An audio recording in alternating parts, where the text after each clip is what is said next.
Greetings, fellow investigators, and welcome to our video podcast, Into the Darkness, where my friends and I play the Call of Cthulhu role-playing game. I'm your host, Tom Rayleigh. The scenario is The Mound in the Yard. It was written by J.C. Connors. It's available at oneshotadventures.com. Our game master is Josh Harwood, and this is episode 1. So without any further delay, let's continue our journey into the darkness. Josh? Thanks, Tom. So, we begin on a moonless Friday night, July 3rd, 1981. You are all various experts from Nashville or around the area. You have been asked by maybe some of your higher-ups at a request from the local sheriff of the town of Nolan's Gap. The sheriff is Sheriff Dober, and it's him and like 2 other deputies. They don't know what to do. Strange mounds have been appearing in Nolan's Gap, and one of which involved a very bizarre death, and they just need help. They are too overwhelmed. So you are all on your way. Some of you might be together in your vehicles, or whatever, however you want to come. Some of you have personal vehicles. So you have an issue on your way. There's a pile up on the interstate, which costs you time. You were meant to meet the sheriff at about 5 p.m., but by the time you get to Leland's, which is a diner just outside of Nolan's Gap, it is 8 p.m. So all of you, as some of you know the area and all that, I'll just give you this little bit of information. Nolan's Gap is small. It has about 1,000 residents. The main law enforcement is Sheriff Dober and his deputy, Paul Strigler. And there is another deputy, but they double shift and work at the Brant Broiler Farm, as well as be a deputy as well. Most of the residents work at either the Brant Broiler Farm or the DeForester Hay Farm. The only interesting occurrence that's happened in Nolan's Gap was the Long Handle murders of 71, when one of the Brant Broiler Farm's workers went on a rampage. They brutally murdered 5 other workers with a machete and was finally caught and arrested at their house a few hours later. After a long trial, Long Handle Meacham, or Mitch Meacham, was sentenced to death and has been serving at the penitentiary in Nashville ever since, awaiting execution. Daniel, I think maybe we should stop here in Leland's and call the sheriff and tell him why we're so late. Yeah, it sounds reasonable. He's still there. Yeah, they thought it was an emergency. There's could you tell anything about what that accident was caused by? I don't know. Reckless drivers. People don't know how to drive in this part of the country. So Cynthia and Daniel, as you both get there, you'll actually see there is a sheriff's car in the parking lot, and there appears to be someone in the vehicle. Oh, and that's in Leland's? At Leland's, yep. Okay. At Leland's. Oh, there's a sheriff's car right over there. I'll go over and talk to him. So we park the car, I walk over. Good. Excuse me, officer. Oh, hey there. We're actually supposed to be at a meeting with Sheriff Dober in Nolan's Gap. Ah, yeah, that is me. I'm Sheriff Dober. Oh, you're, yeah, there was a huge crash up on the interstate. Yeah, I heard. That's why I decided to, wait here. Oh, wow. It's been a bit longer than I'd expected. There's Professor Boone, the geoarchaeologist in the other car. I'm Cynthia Forrester. I am the professor of geology at the university. There's supposed to be two others. Did they by chance arrive already or not? Well, I think that might be them just over there. Arriving. Now, if you never had the pie here at Leland's while we're here, you might as well give it a try. What kind of pie do they have? Oh, all sorts of kinds. I prefer the cherry pie myself. Cherry pie. That is where you are wrong. The chess pie is the best pie. Chess pie. Now, Sheriff Dober, you're a bright and intelligent man, but that we're just going to have to disagree on this. You're both wrong. The pecan pie is the winner. Oh, but it's so sweet. Do you mean pecan? Well, Sheriff, since you're already here, how do you want to handle this? We were going to meet you back in Nolan's Gap. Well, I was waiting here because I knew you would stop. I knew you would stop by anyway because this is usually where travelers stop, and it's a good place to get a bite to eat as I discuss a few things. So we've been traveling a long way. Yeah, that'd be nice. Yeah, they'll be closing in about an hour. So if we go in and get a bite to eat and a drink, and sounds good. I haven't introduced myself. Dr. Carlson. I'll be the medical examiner. It's nice to meet all of you. Dr. Carlson. Pleasure's all mine. Cynthia Forrester. That's Daniel Boone. You can call me Jim. See why you go by Jim.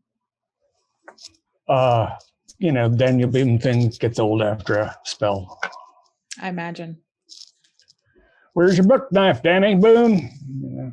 Coonskin cap, wrong folk here. No, detective, you seen any really cool, interesting horror shows? And not that I'm a little keen to talk about. I know I've had a couple of run-ins with some nasty things with Sheriff Dober here, but I don't think we need to spoil anybody's dinner. We're probably a lot hardier than you might think. Well, that might be so, but you can never tell with the bookworm types. Here, let me get that door for you. Mr. Boone, Miss Carlson, Dr. Carlson, Mr. Lewis, and Mr. Hogwood. You mean Sheriff Dover? Sheriff Dover. No more. So, Sheriff, you got here a mound of earth that is responsible for a fatality. That seems unlikely to me. We'll get coffees all around, I guess, and then... we'll get coffees. Well, if you guys don't mind, I'm going to explain a few things to you, but just before I take you or point you in the direction of the motel, I actually want to take you to one of the mound sites. I know you've been journeying and all that, but I'm a bit of a workaholic. I like to try and make sure, everything's in order and place and get this thing over and done with, because it's been lingering in my mind. If work was actually alcohol, you'd die of the liver failure by now.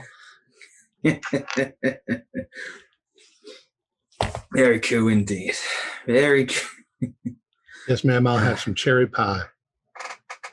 Coffee. Black. Cherry pie for me as well, but if you could bring some sugar and cream for my coffee, I'd appreciate it. Yeah, Dorian, chess pie per usual. The big size. Yeah. Thank you, Dorian. Pecan, please. She means pecan.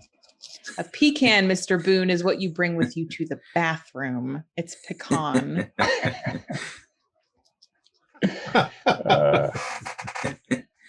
Took me a minute there. So now that we're all sat down, we have 3 mounds. We found one at Ellis Lodi's place. He's the deceased, I'm afraid. And the other mound was located at the Carlson's residence and Joe Royce's place. That's Joe Royce. Yeah, Joe Royce. So how did he die, Ellis Lodi? Well, I couldn't tell you. And we've been waiting on reports, and then they said they would send a medical examiner, which Dr. Carlson here is here. Hopefully it will speed up some process. But we found him rotting on the mound. Just laying there? Rotting. Yeah, rotting. He was on. One day he was perfectly fine. The next he was dead, and his body was rotted. Now, these mounds, you said they just suddenly appeared? Just suddenly appeared. What do you think? It was, methane pocket or something? Maybe it poisoned him? Pushed its way up underneath the soil? Wouldn't cause the decay. Did it? No one felt anything like an earthquake or trembler? we get a few trembles around here anyway. And, nothing out of the ordinary. And then these mounds started showing up. Has anybody looked at the mounds or gotten up close to them? Yeah, people have. Well, the only one we've got close to is the Lodi. Carlson's we stayed away from because they disappeared, both of them. Philip and Jen, they just up and vanished. Well, that doesn't sound good. How big the moles get around here? Not that big. and that's the thing. We got oversights of the mounds. They don't correspond with any like piping or anything that would cause, according to the person I spoke to anyway. And there's no local mining operation around these parts, is there? No. We got the farm, the chicken farm. Yeah. Is it reasonable, GM, to assume that before we left, I would have looked at geological survey of the area to look for faults or volcanic activity or anything like that in the area? Yeah. How far back would you have looked? Geologically, it would be millions of years. But yeah. I mean, if there's earthquakes in the area, or if there's steam vents or fault, what are they called? I can't think of a word.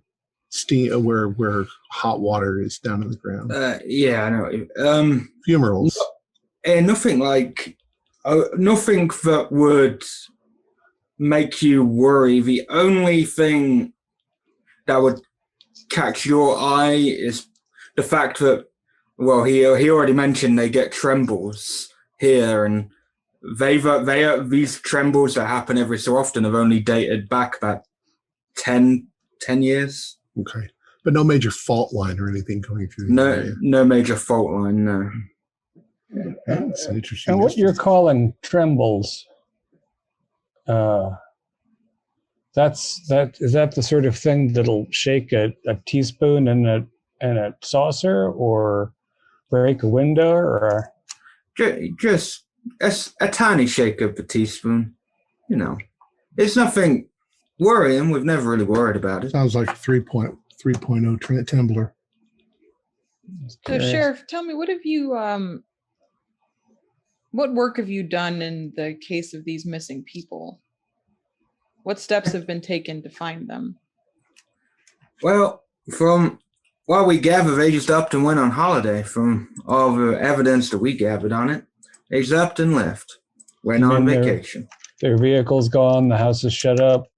The vehicle's gone. The house is not shut up, and the stuff's in there, but we have no probable cause to go searching. The car's not here.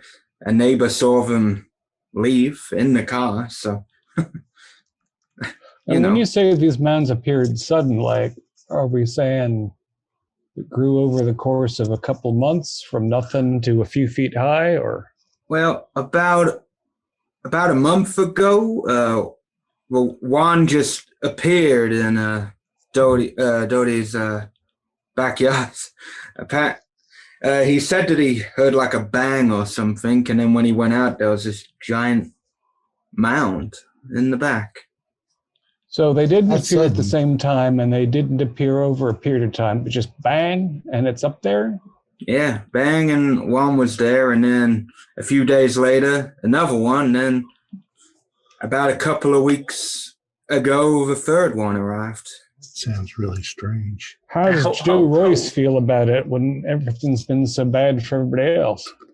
Joe Royce is, Lewis here will be able to back me up on the fact that Joe Royce is not a very nice fella, and he won't let any of us go and look at his mound because he says it's his mound and no one else's mound. Yeah, old Joe has a little bit of an unfriendliness about him. Doesn't like folks much. Moved out here to be alone. Pretty much. Well, I hope he doesn't Did find they himself say rotten. did they say that it actually made a noise, a bang, or is that just your expression? That's just my experience. I don't really know. Dodi, he changed a little bit, you see.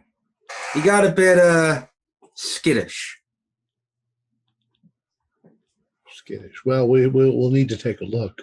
This pie is delicious. Yeah, well, I told you. they do make good pie here at Leland's, and yeah, my plan is to I want to take you at least to Lodi's place before. When was his body discovered? About a week after the Mound showed up.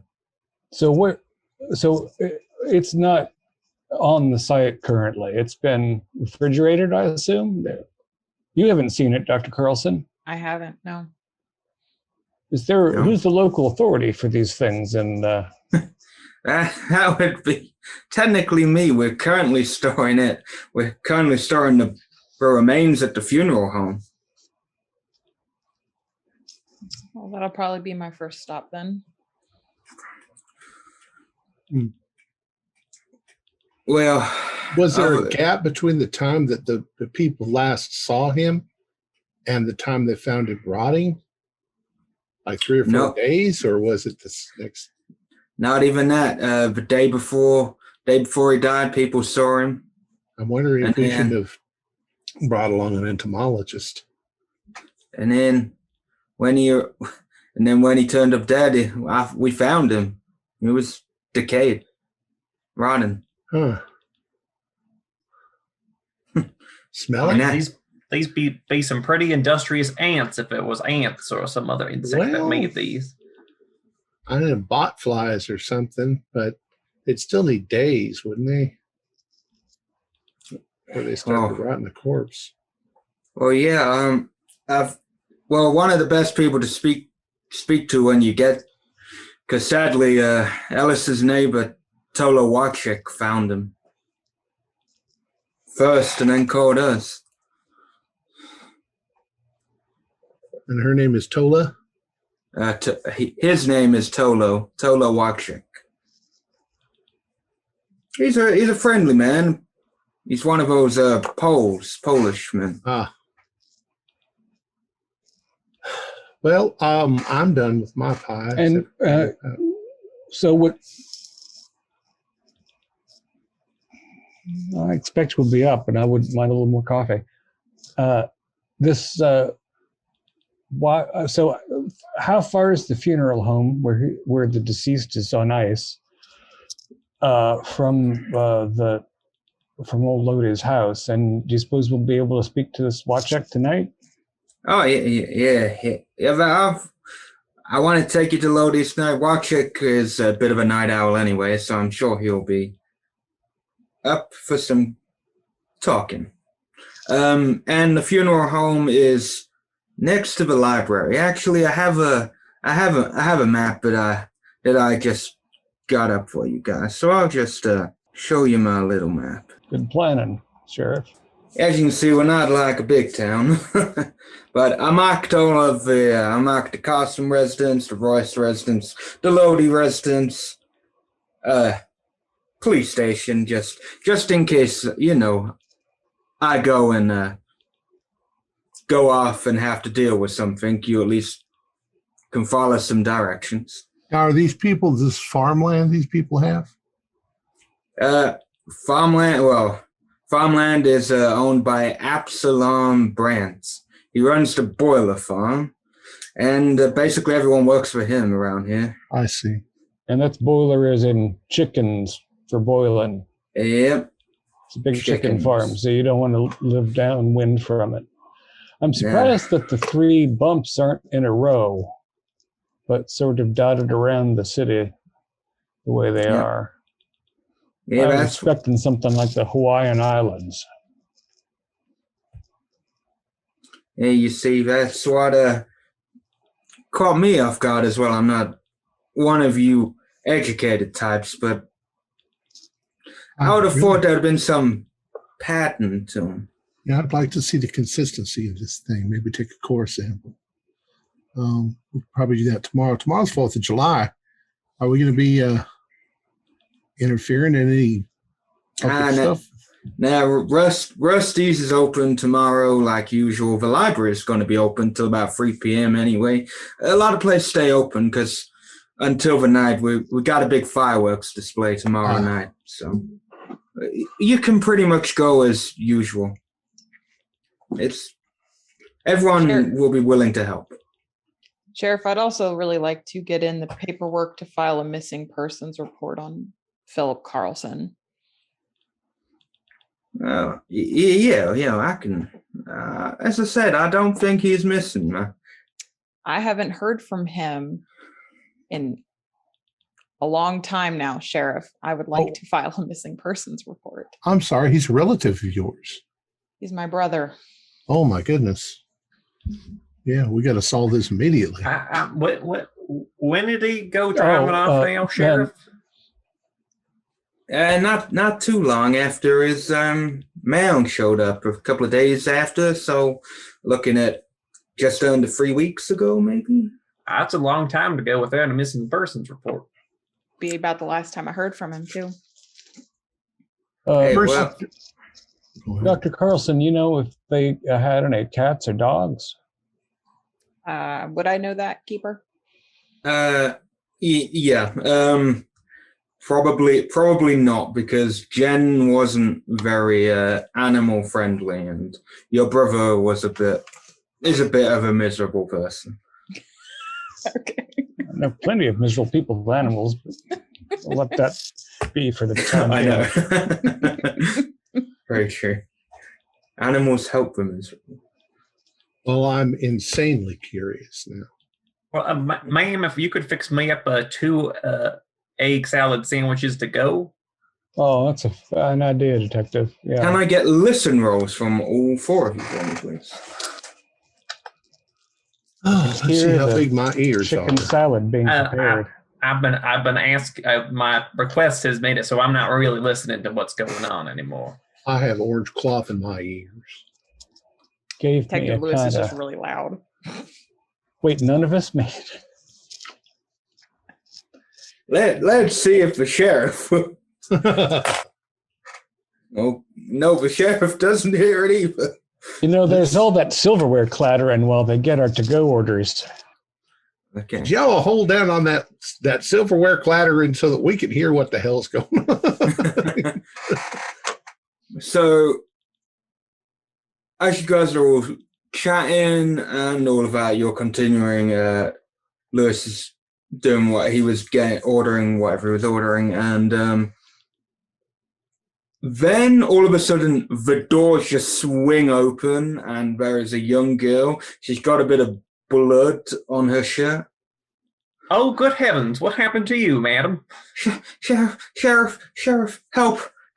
Please, help. Now, calm down. Calm down. Just try to speak clearly. Tell us what happened. We can't help you if you can't tell us what happened. Danny, someone attacked me and Danny in the woods. Please, you gotta go. I think he was hurt. Please, anyone? Yeah, I'm Yeah, going. I'll go. Yeah, I'm going. I'm following her. Yeah, I'll settle up for this and be right after you. Yeah, the sheriff's drawn his gun and he's coming. It's more so. Don't worry, Casey. We'll go see if Danny's all right. I'm sure he will be. I'm sure you're just seeing things. And she leads you off into the woods, and after a little while, you do come across a youngish, athletically built man. He has a stab wound. He has been stabbed. He is bleeding, but he's whole. Yeah, I'll try to attend to him. Just be still. Don't move around too much. Everybody, be careful. Who did this to you, son? I don't know. Some person wearing a cow mask or something just came out of the woods. Do you know where they went? I don't know, that way or that way. All right, I'm going to give a track roll. I want to see where this, if I can see where this cow mask wearing fellow went. That is an 07, which is an extreme success on track. Okay, you do actually see some heavy footprints that lead off to the east of where you're stood. And I got a success on first aid just to try to patch him up a little bit, keep him stable. Yeah, you patch him up. You realize that he was also stabbed by like a large knife, maybe even a machete or something. Because but it didn't go all the way through, but going by those little the incision into him, like Jesus, what kind of knife was he carrying? Some big knife. Oh, lady, please be careful. Be careful. We got to call this in.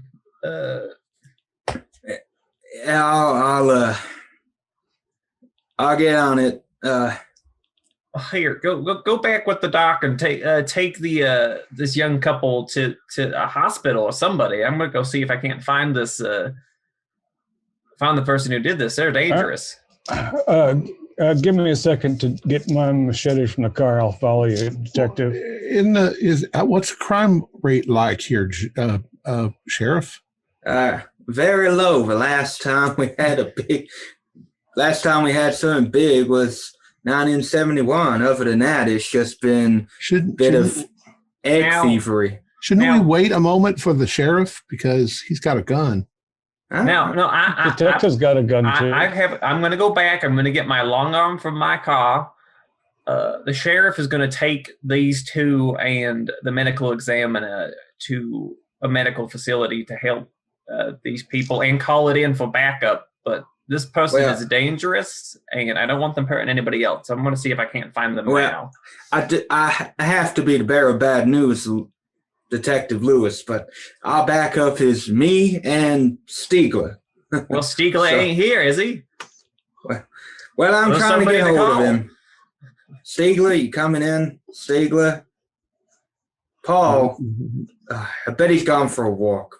Why don't I drive Dr. Carlson and the girl to you said there's a doctor's office or a hospital? You can take it to the clinic. It's only a bare basic clinic, but you know. Oh, better than nothing. So I'm going to... Yeah, exactly. Because you should be here with them. You're the sheriff. Yeah, don't worry. I'll do whatever I can. All right. You come with me, Sheriff. So I'm going to go to my car and I'm going to get a shotgun. Which way to the clinic? It's actually not too far away from the police station. It's next to the library. You'll How see. bad of shape is this guy in? Like, can he get up and walk, Danny? Yeah. He seems Plug him very up. he seems very resilient.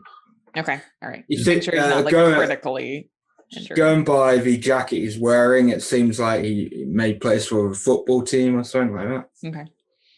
And where on him is the wound? Were there multiple? On the lower left side. Oof. Yeah, we got to get him there quick. He gets septicemia. All right. Come on, Cynthia. Let's get this. Let's go. Let's get this young man up and going. All right, Okay. so we'll hop in our car and drive. Daniel, I got the car, so you'll have to get a ride from Josh. I mean, Dr. Boone. Dr. Dover. Dobler, Sheriff Dobler. Sheriff Dobler. Just pretend it's the famous northwestern ironized schist, Dobler stone, and you'll remember a There different you time. go. Why did not think of that? You take the car. I'm going to take my rucksack and machete out of the back. All right, be careful. Sure thing. Okay, so you two are taking Danny alongside Casey to the clinic. I did share it. So you've got the library, and then further, you're almost going away from the police station. We'll Further past the library is the clinic, so you'll find it. It's not that big. It's not a bigger town. It's not a big town, so it's easier than taking them to the nearest hospital. So Lewis and Boone, along with the sheriff, are following the footsteps. Now, it's 9:00 or so. It's July, so it's dusky. Probably not that bright in the woods where the kids were frolicking when they were attacked. You said it was a new moon, right? So it's dark. Yeah. It's dark. I mean, it wouldn't be full dark yet, but yeah, whatever attacked them. First of all, there's no way you could buy a cow mask, right? In this county, maybe every third Halloween. Do you think somebody was wearing a cow hide, or the kids were just so scared when they got attacked that they imagined things? Now, why'd somebody slash them and run off? Now, I'm trying to think back to 71 with the other murders that occurred in this kind of. That was a long knife. That was a long knife. It was a long knife. I'm curious, Sheriff. Were the boys who did that? Did they wear anything like cow heads or some kind of attire when they did the killings? Or it was just one lad, right? One touched feller. Yeah, Mitch Meacham. Yeah, that poor fella. I need to have a little think. Some people in the legends, they do associate him with a llama mask, but I don't think that's close enough for me. So this seems kind of. I don't think he wore a mask. If you're gonna go around and just go berserk, you're not gonna. We knew who he was. I understand that. I understand that, Sheriff. But if he wore some kind of animal head and now somebody else is stabbing people with a similar weapon, I mean, it doesn't matter if he did or not. It's just if people think that he did, this could be some kid trying to do some kind of copycat. Very disturbed individual. We got to find them. So with my extreme track, you'll definitely get to the end of the footprint trail. But I know Danny has been hurt, but he's not been killed. Sheriff, it's the 10-year anniversary. People are gonna get a bit wacky around it. I respect you and all, but I'm a little concerned by your kind of attitude toward the situation. One of your citizens just got stabbed. Danny's a resilient man. An attempted murder. The problem is no one's going to come clean about one of their young boys has gone around with a knife doing a bit of slashing. Well, I'm not going to wait for them to come forward. I'm going to find them. Well, as you're having this, you reach the end, and it brings you about 100 yards away from a creek. But the footprints kind of just end. Like they go into the water, or they kind of just stop. They just stop. They just stop. And when you say footprint, Sheriff, are we seeing boot, heel, and front?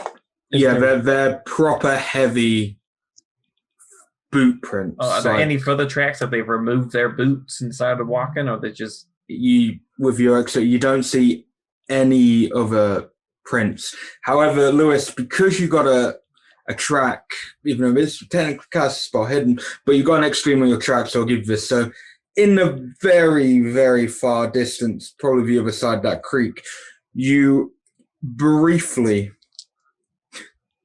get a glimpse at a figure in the distance, just staring at you, and then you blink and they're gone, sort of thing. I think I saw him on the other side of the creek. How wide's this creek? I'll jump a creek. Well, I'm going to be honest. If he's got that far ahead, I don't think we're going to catch him. We don't necessarily have to catch him, but if they're going back to a back road back there in their car, maybe we can get a peek at that. Well, the thing is, if they're local, they're going to know all the little nooks and crannies out here. So. Now, Sheriff, you act as though you were all but expecting a 10-year anniversary machete slashing out in the woods. No, I was not. But I was expecting some shenanigans because you know what kids are like. Yeah, I know what kids are like, but this is going out and stabbing somebody. It's a little beyond childish horsing around. It is, and I know we will catch the man, but I don't think we're catching up to him or finding out too much. And going, Striegler, are you here yet?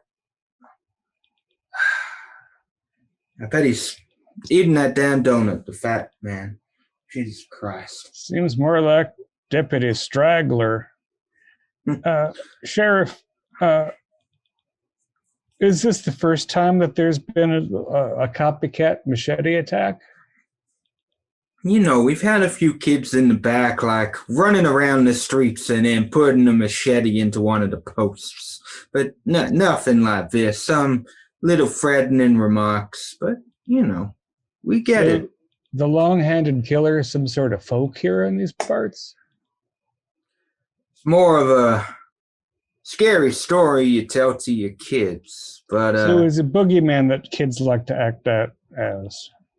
Yeah, because, they find it... Some people around here find it fascinating.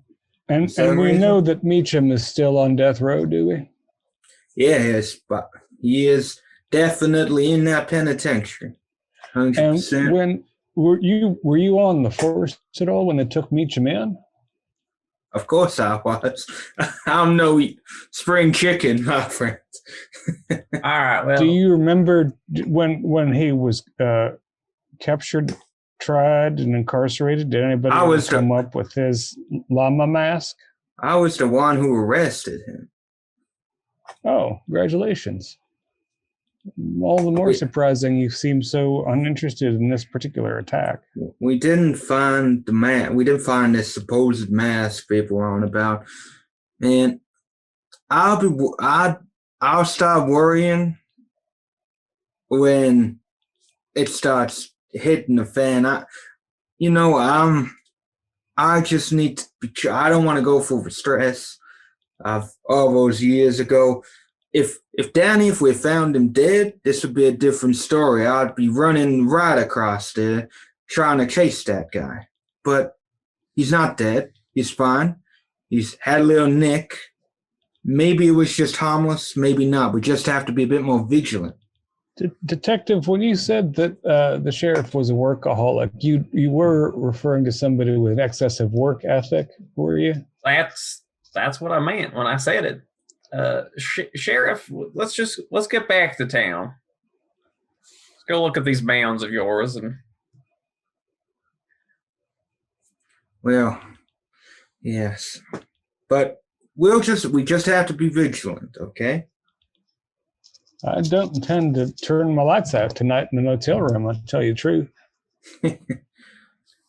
How about you drive back with me? Jim? You go by Jim? Yeah, thank you. Jim Boone. Yeah, and I'll go. If you guys have got the map, if you go over to Lodi's, I'm going to go check on the deputy, make sure he's not falling asleep on the job, because we need an extra pair of eyes out here. Yeah, you wake up the deputy. We'll meet you at Lodi's place. Yeah. And once we're back in my car and I've kind of restowed my long arm back in its case, like, well, Jim, I don't know what in the Sam Hill has gotten into our sheriff here, but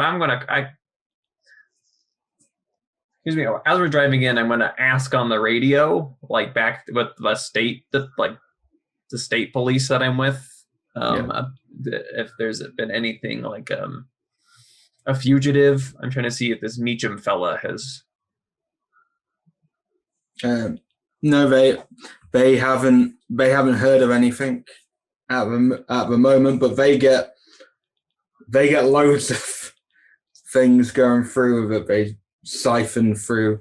But the person you speak to will say if they get anything on a Meacham, they will ping it straight back to you. Yeah, they'll be at the penitentiary here about look, we have a little bit of a situation. There was a stabbing down here that seems to be in a similar vein as the Meacham killings back in 71.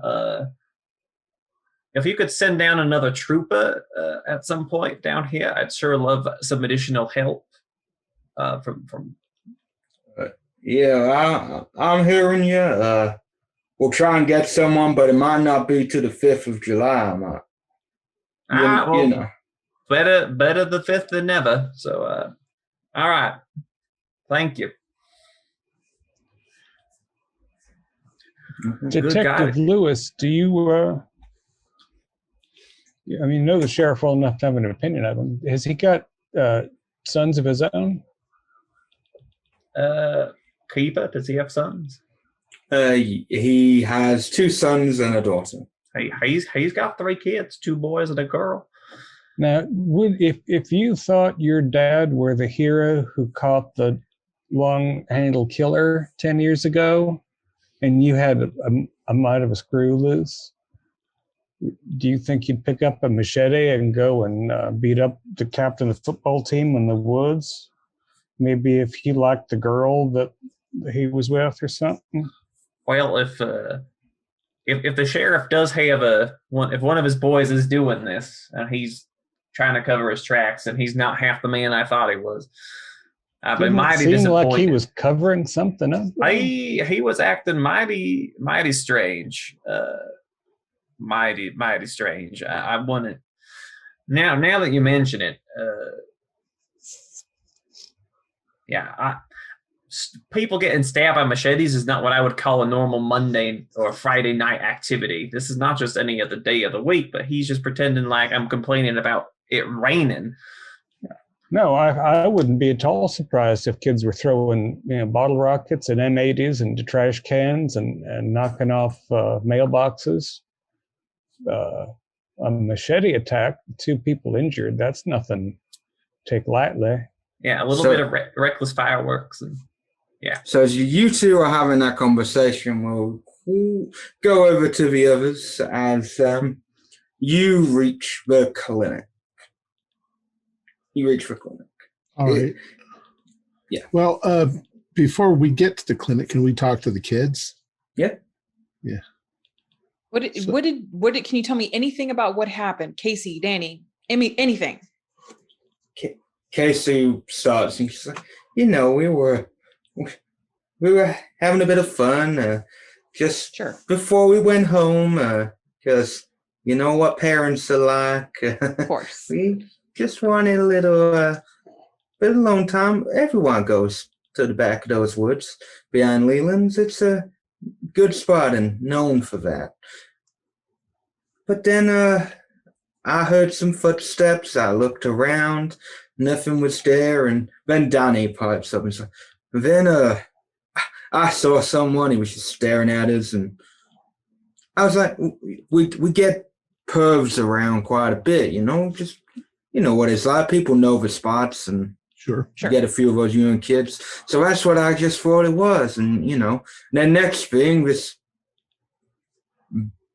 big, probably about just a bit taller than I am, comes out, got some kind of big knife. And the thing is, he doesn't go to jab it. He just like taps into me a little bit. It takes me by surprise. I'm expecting something more than just a little nick. And he was bigger than you and more muscular, would you think? Fat, muscular? What would you say? Muscular. But then Casey pops up. No, I swear he was like a twig and skinny arms, but way taller than you. He's like, How tall is Danny? He's probably about 6 foot. Okay. No, he was big build. He was about 6'3". Did he say anything or make any noises? If he did, I wasn't. We weren't paying attention. And what did he look like? Did you get a look at him? Couldn't see a face. I swear I saw like a cow mask, but Casey thinks she saw a pig mask, and I don't know. Some sort of mask, though. Yeah, we couldn't see a face. Could you see if he had hair? Like, was he smooth on top, or did he look like he had hair? I'm sorry, but I wasn't paying that much attention. And he hit you once with the knife, and then what did he do? Run away? Run away, yeah. Casey started running out screaming, and then he ran away. Any of the other teenagers around here have a similar story to share? Has anyone said anything? No? No. I think there was a couple of incidents a week back where someone was coming around and then pushed a couple of people who were doing the dirty in the woods and like perving on them, throwing a bit of rock at them, and then running off. But nothing, Nothing like this. Right. Oh, there's the clinic. Yeah, let's get you inside, Danny. Come on. Thank you. Stitched up. You'll live to throw another football, I promise. I've had worse injuries than this little. Nick just adds to my scar collection. Is there anybody in your school that these are school kids, right? Is there anybody in your school you think might want to hurt you? Any pranksters? You mean the popular jock who's like in charge of the football team? If you were going to guess somebody that you know at school that would be about that size. I don't know, maybe a couple of the sheriff's kids, maybe some of the deputy's daughter, some of the... Oh, you think it could be a woman? A big girl? It could be a woman. I've seen some... But is she a big girl?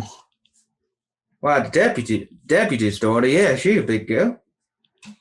Very well. To be fair, some people would mistake her for a football player. All right. And do they like you? You all get along? I try to get along with everyone because, people expect jocks to be, leader. Sure. Yeah. So I try. Are they known to be, pranksters, try to, pull one over on people, that kind of thing, mischief makers? No, not really. You just, from a lot of the kids there, you just get a lot. The evil, the dirty looks rather than any. No one's, it's a small place. No one's really. Okay. I think we would know if there was a psychopathic kid amongst us. Okay. All right, let's get him inside. Yeah. So we're going to go inside. Yeah, you take him in, and there's a nurse behind the counter. Okay. And so, Danny, you're back again. Again. What's this time? He's been stabbed, ma'am. Ah, yeah, I better get you. I better get you into the room. I'm the only one on call, so. I can assist if needed. No. How big's it? She looks. She thinks. I'll take Danny from here. Don't we worry. Hey, you're Miss Carlson, right? Yes, that is correct. You haven't heard from Philip, have you? You know, my brother. Hey, we're not in a while, huh? I heard he went on holiday with his wife. Yeah, you hadn't heard anything other than that? No, just they went on a nice peaceful holiday. And you haven't had anybody else come in the last couple of weeks saying they've been stabbed, huh? No, I get people in here for broken bones and all that stuff. Sure. Farming related injuries and such. Yeah, we get a few. I've had a pitchfork injury. Yeah, it wasn't very nice. But, anything that we can't deal with, we send to the hospital. But Sure.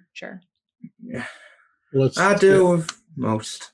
Get them fixed up so that we can drop them off and then get back. Yeah, well, I can arrange something. I know their parents. I can get them to come collect them. You sure? Yeah. All right. Well, let's get back then.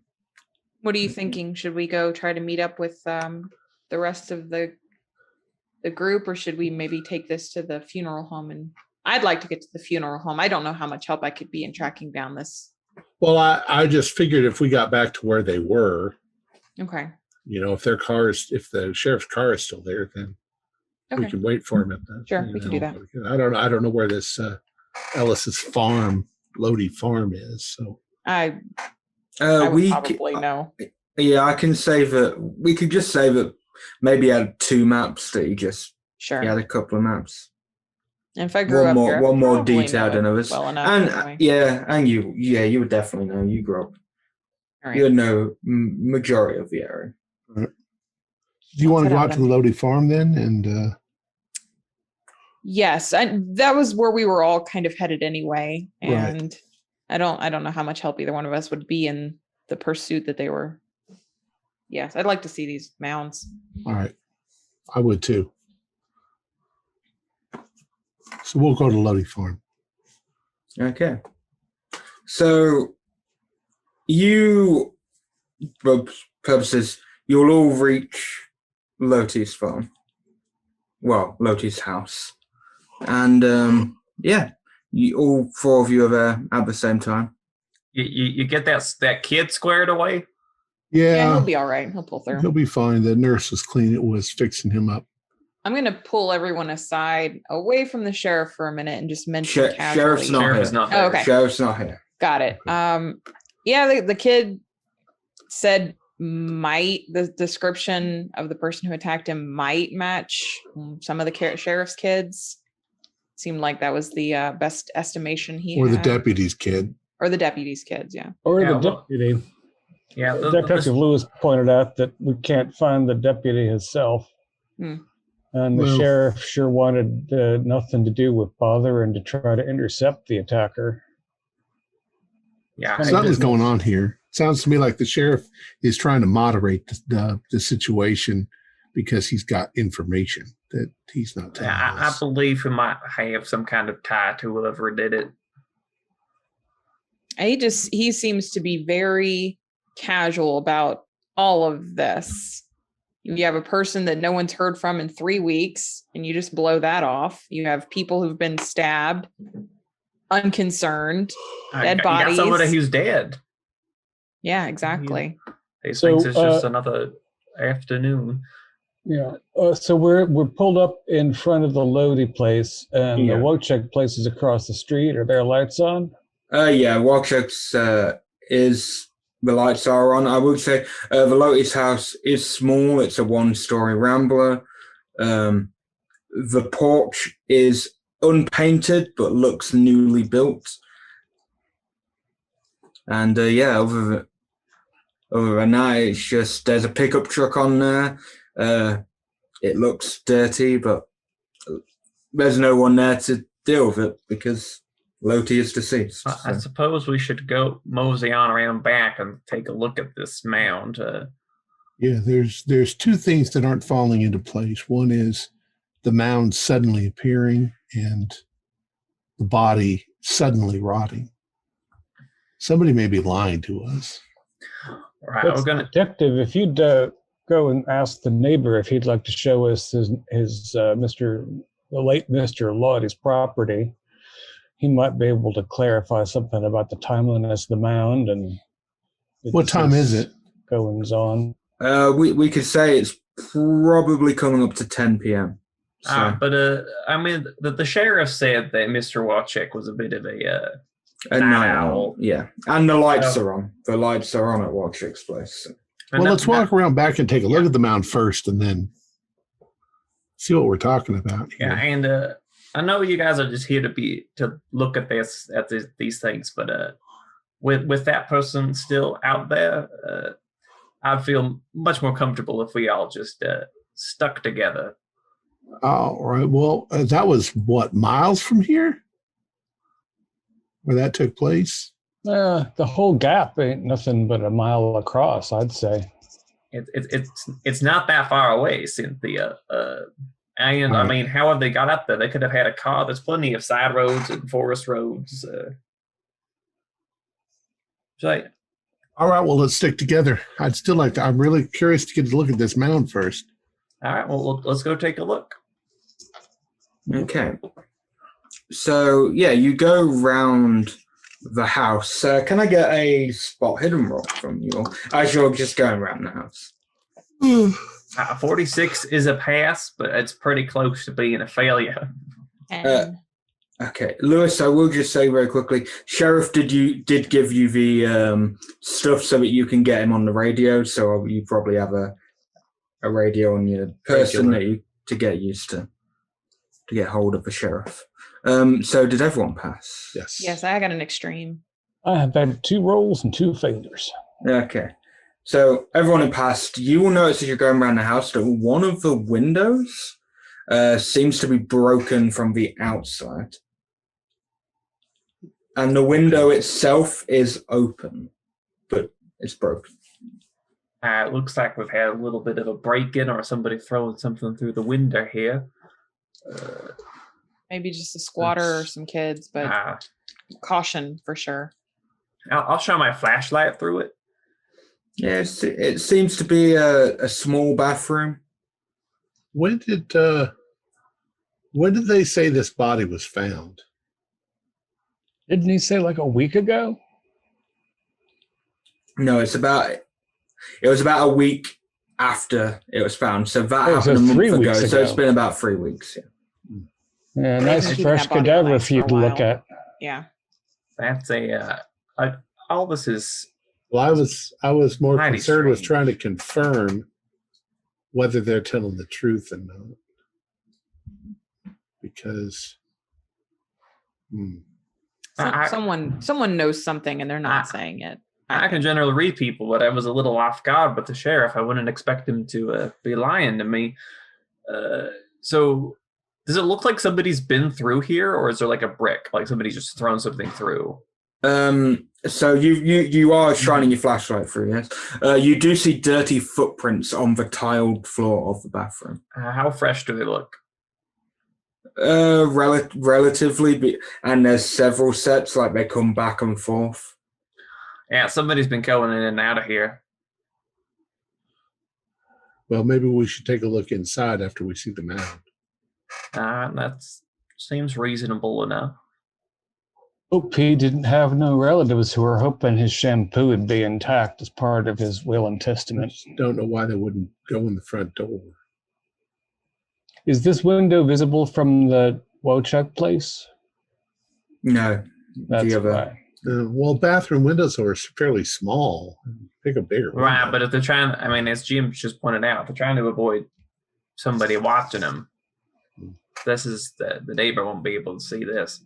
Yeah, and Wojciech's Lodi's closest neighbor by it quite a bit. So Did the footprints you saw on there, JJ, look at all like the ones in the forest? That's an excellent question. Are there boot prints of the? They're boot prints, but they don't look as heavy.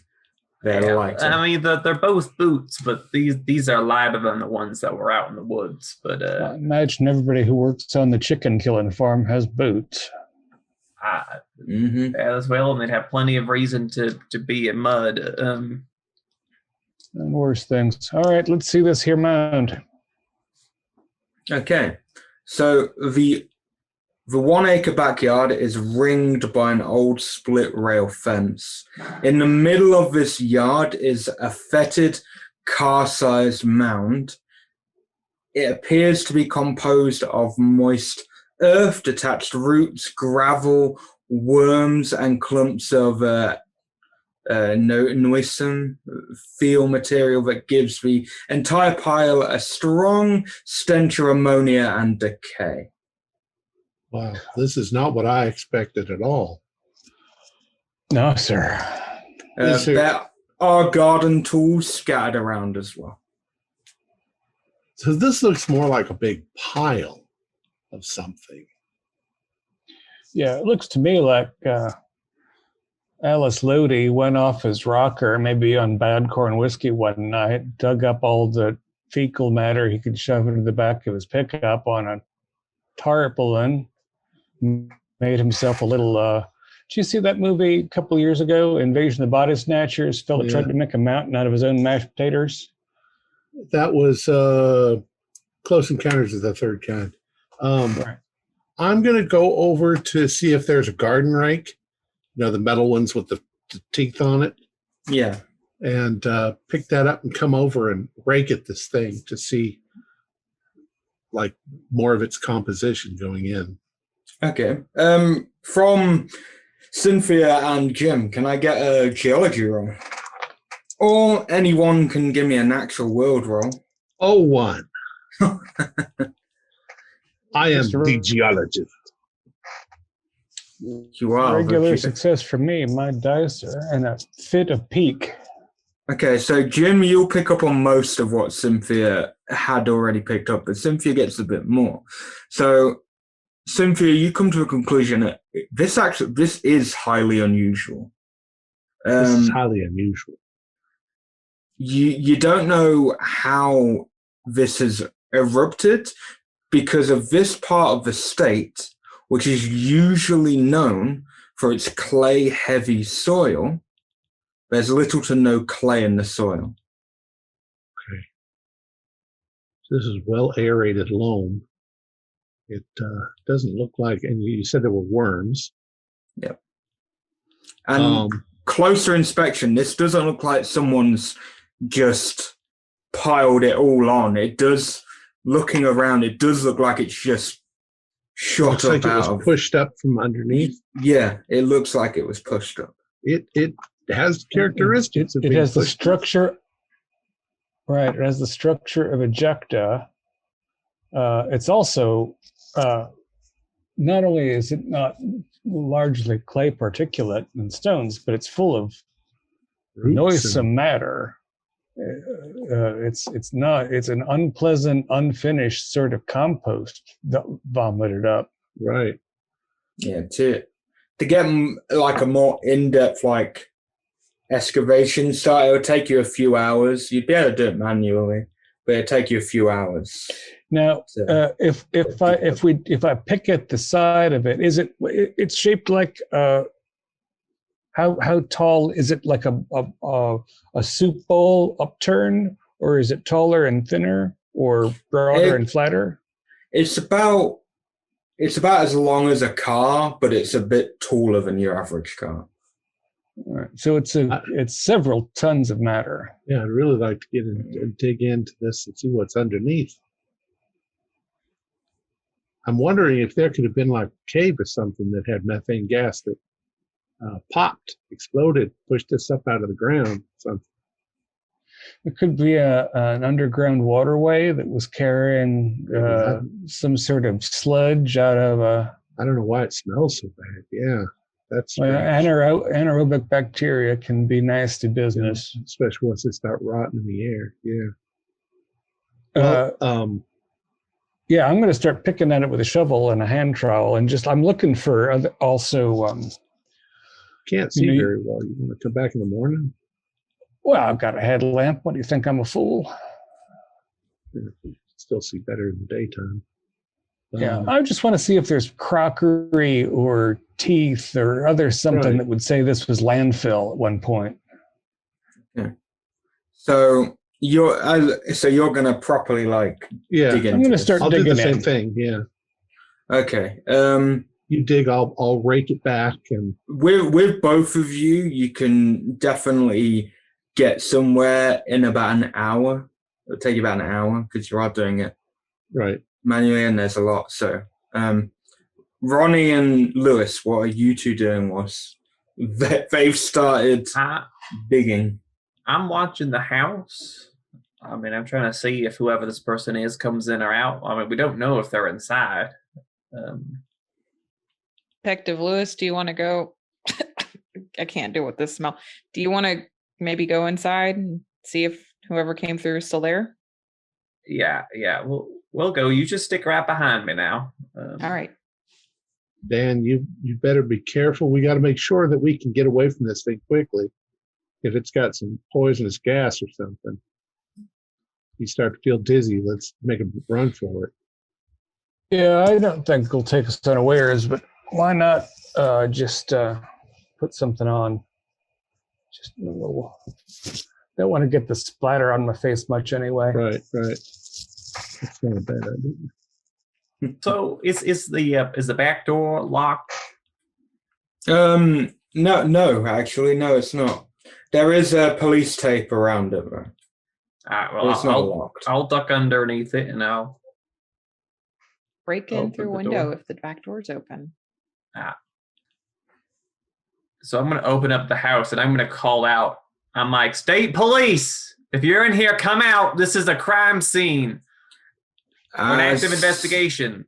As soon as you say that, you hear a fumble, like someone's just fallen over, and you hear a lot of someone like a panicky when someone's moving around trying to. Well, my flashlight. I want to get him now.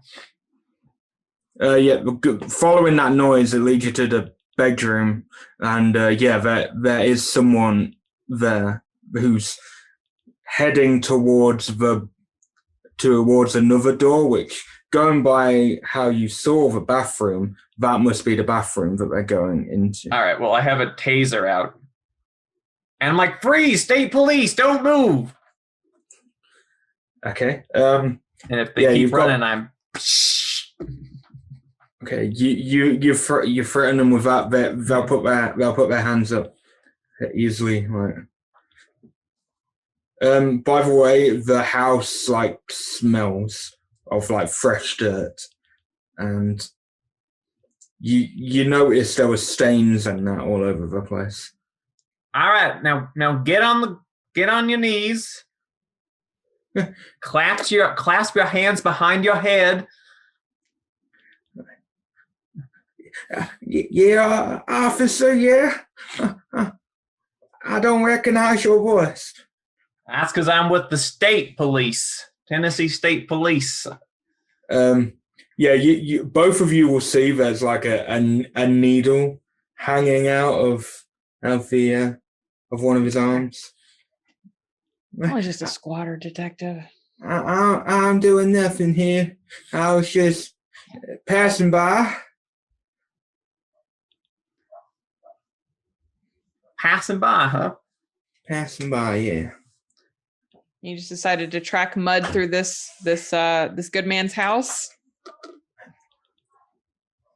Yeah, passing by. Mm-hmm. All right. Well, I'm gonna cuff him. What is it? Yeah, you don't resist. I'm gonna take you out front. I'm just gonna ask you a couple questions. Oh, okay, but I did no harm, officer. All right, well, I'm gonna run the flashlight in his eyes. I mean, the needle's pretty indicative, but I just want to see if he's. Yeah, he's definitely a bit whacked right now. If Detective Lewis is going to take him outside for questioning, I'm going to poke around the house a little bit, not try to disturb anything, just see if there's anything to see. Yeah, you don't see anything, right? Okay. However, you will notice that the porch light on the Watchick residence has got brighter. Okay. I think we've attracted the attention of the neighbor. I'll go over and talk to him. Well, I'll clear with the detective first. This whole detective, would you mind if I went and talked to the neighbor? It seems like they might be up. All right, just if you see anybody or you get any funny feelings whatsoever, holla or come right back here, or both, preferably both.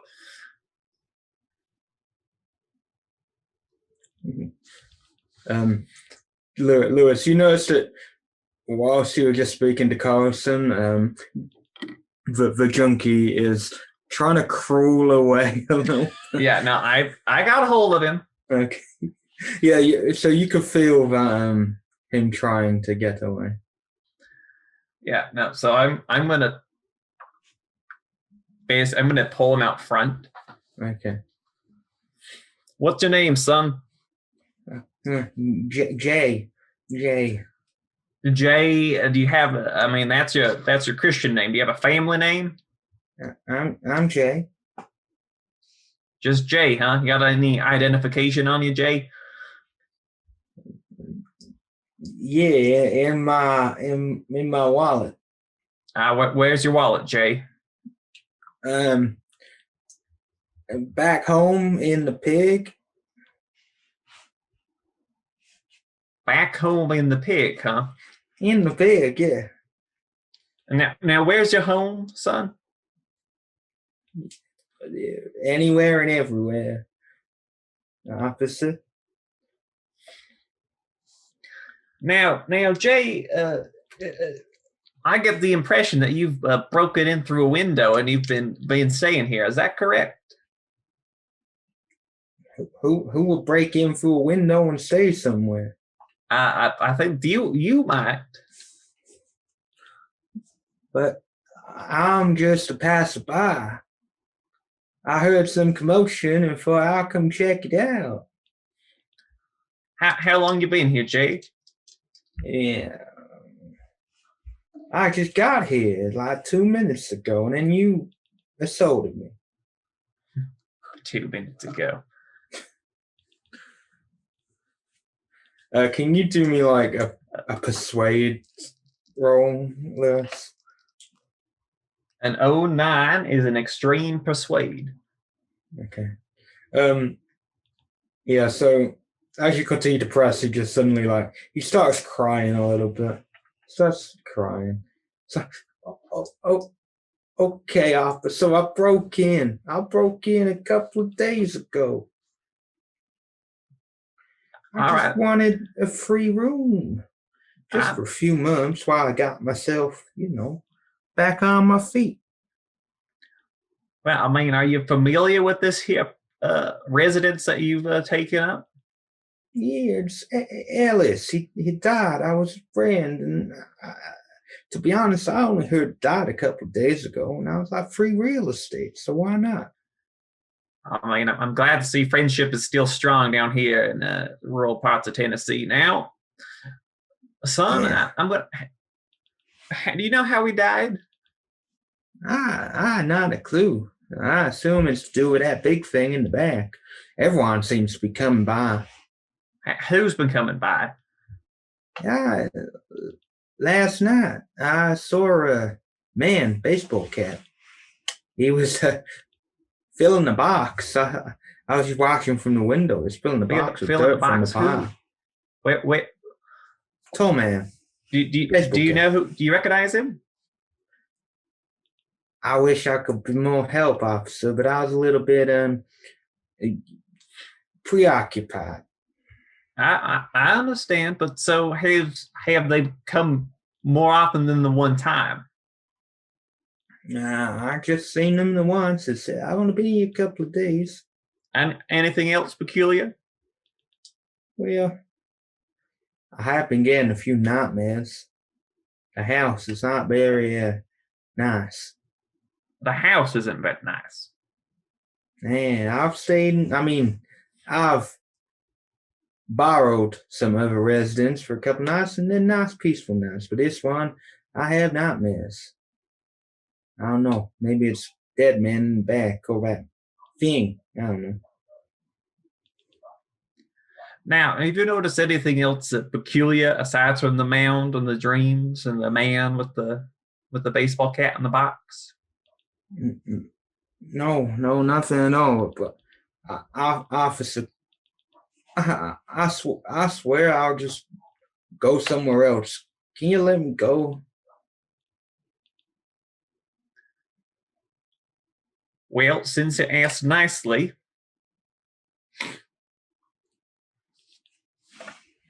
as long as you don't get yourself into any more trouble, I think you've been mighty helpful.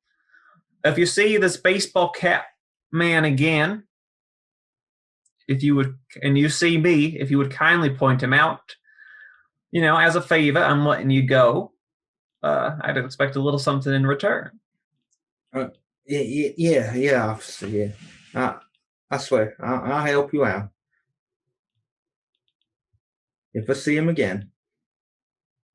All right, but if I catch you again breaking into places where you're not supposed to be, this is going to be a very unpleasant discussion next time. You understand? I understand, and last name's Fleming.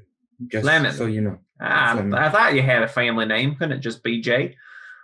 Well, Jay Fleming, I hope you make smarter life choices in the future. I'm always making smart choices. Now I better go see if the pig's all right. All right. So I'm going to uncuff him. Yeah, and he just wanders off. He does stumble a little bit, but he goes off. And meanwhile, Ronnie, you have gone over. You do see a tall man.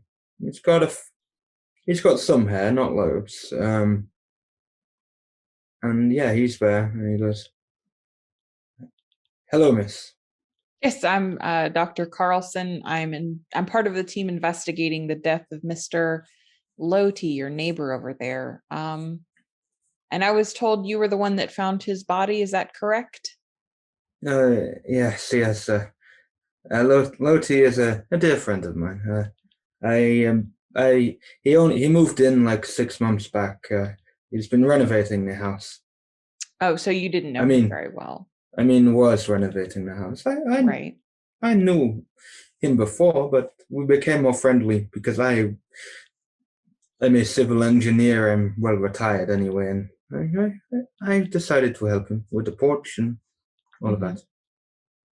And so what can you tell me about the day you found him? Like, what was the state he was in?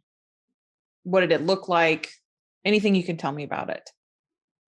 So Ellis came by, and to tell me about this mound, I just said burst pipe. Everyone's been saying burst pipe, but the sheriff's gone a bit weird recently. Has he? Yeah, in what way? I think he's been spending a bit too much time around these mounds. Joe Royce has got a little bit more unhinged than usual anyway. I see. But yes, apparently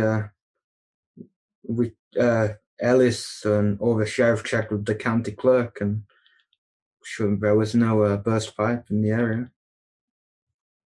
And then he came back to me and he wanted to borrow heavier tools, and I agreed. And then I stopped by the next day to check on him because heavier tools. I didn't want him to be too strained. I'm an older gentleman, but I can still do my work. But he was drooling and screaming and pointing at the mound and was saying it was talking to him at night. And honestly, I thought he was drunk, so I just left him to himself. And I came back a few days later because I hadn't heard any of his ranting. I hadn't heard him, and I found his corpse atop the mound. Fully clothed? Yes, fully clothed. Well, I guess, but his corpse was fully rotted. Yes, that seems unusual. Yes, but and you didn't hear any odd noises or anything like that? No, not at all. But you've got to understand it. The rotting, it appeared as though he'd been there for weeks, but it's been days since I had seen Only him. been days, yes. That's what I've been told. I haven't had a chance to view his body yet.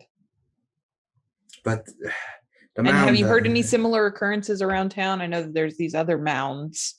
Yes, I know you said the sheriff seems to have taken a turn, an odd way about him, but anyone else? Yes, Royce has got a bit more aggressive. He's an aggressive man anyway. Royce, yes. The Carlson's up and left. Do you know anything about that? They just up and left. They didn't say anything to you?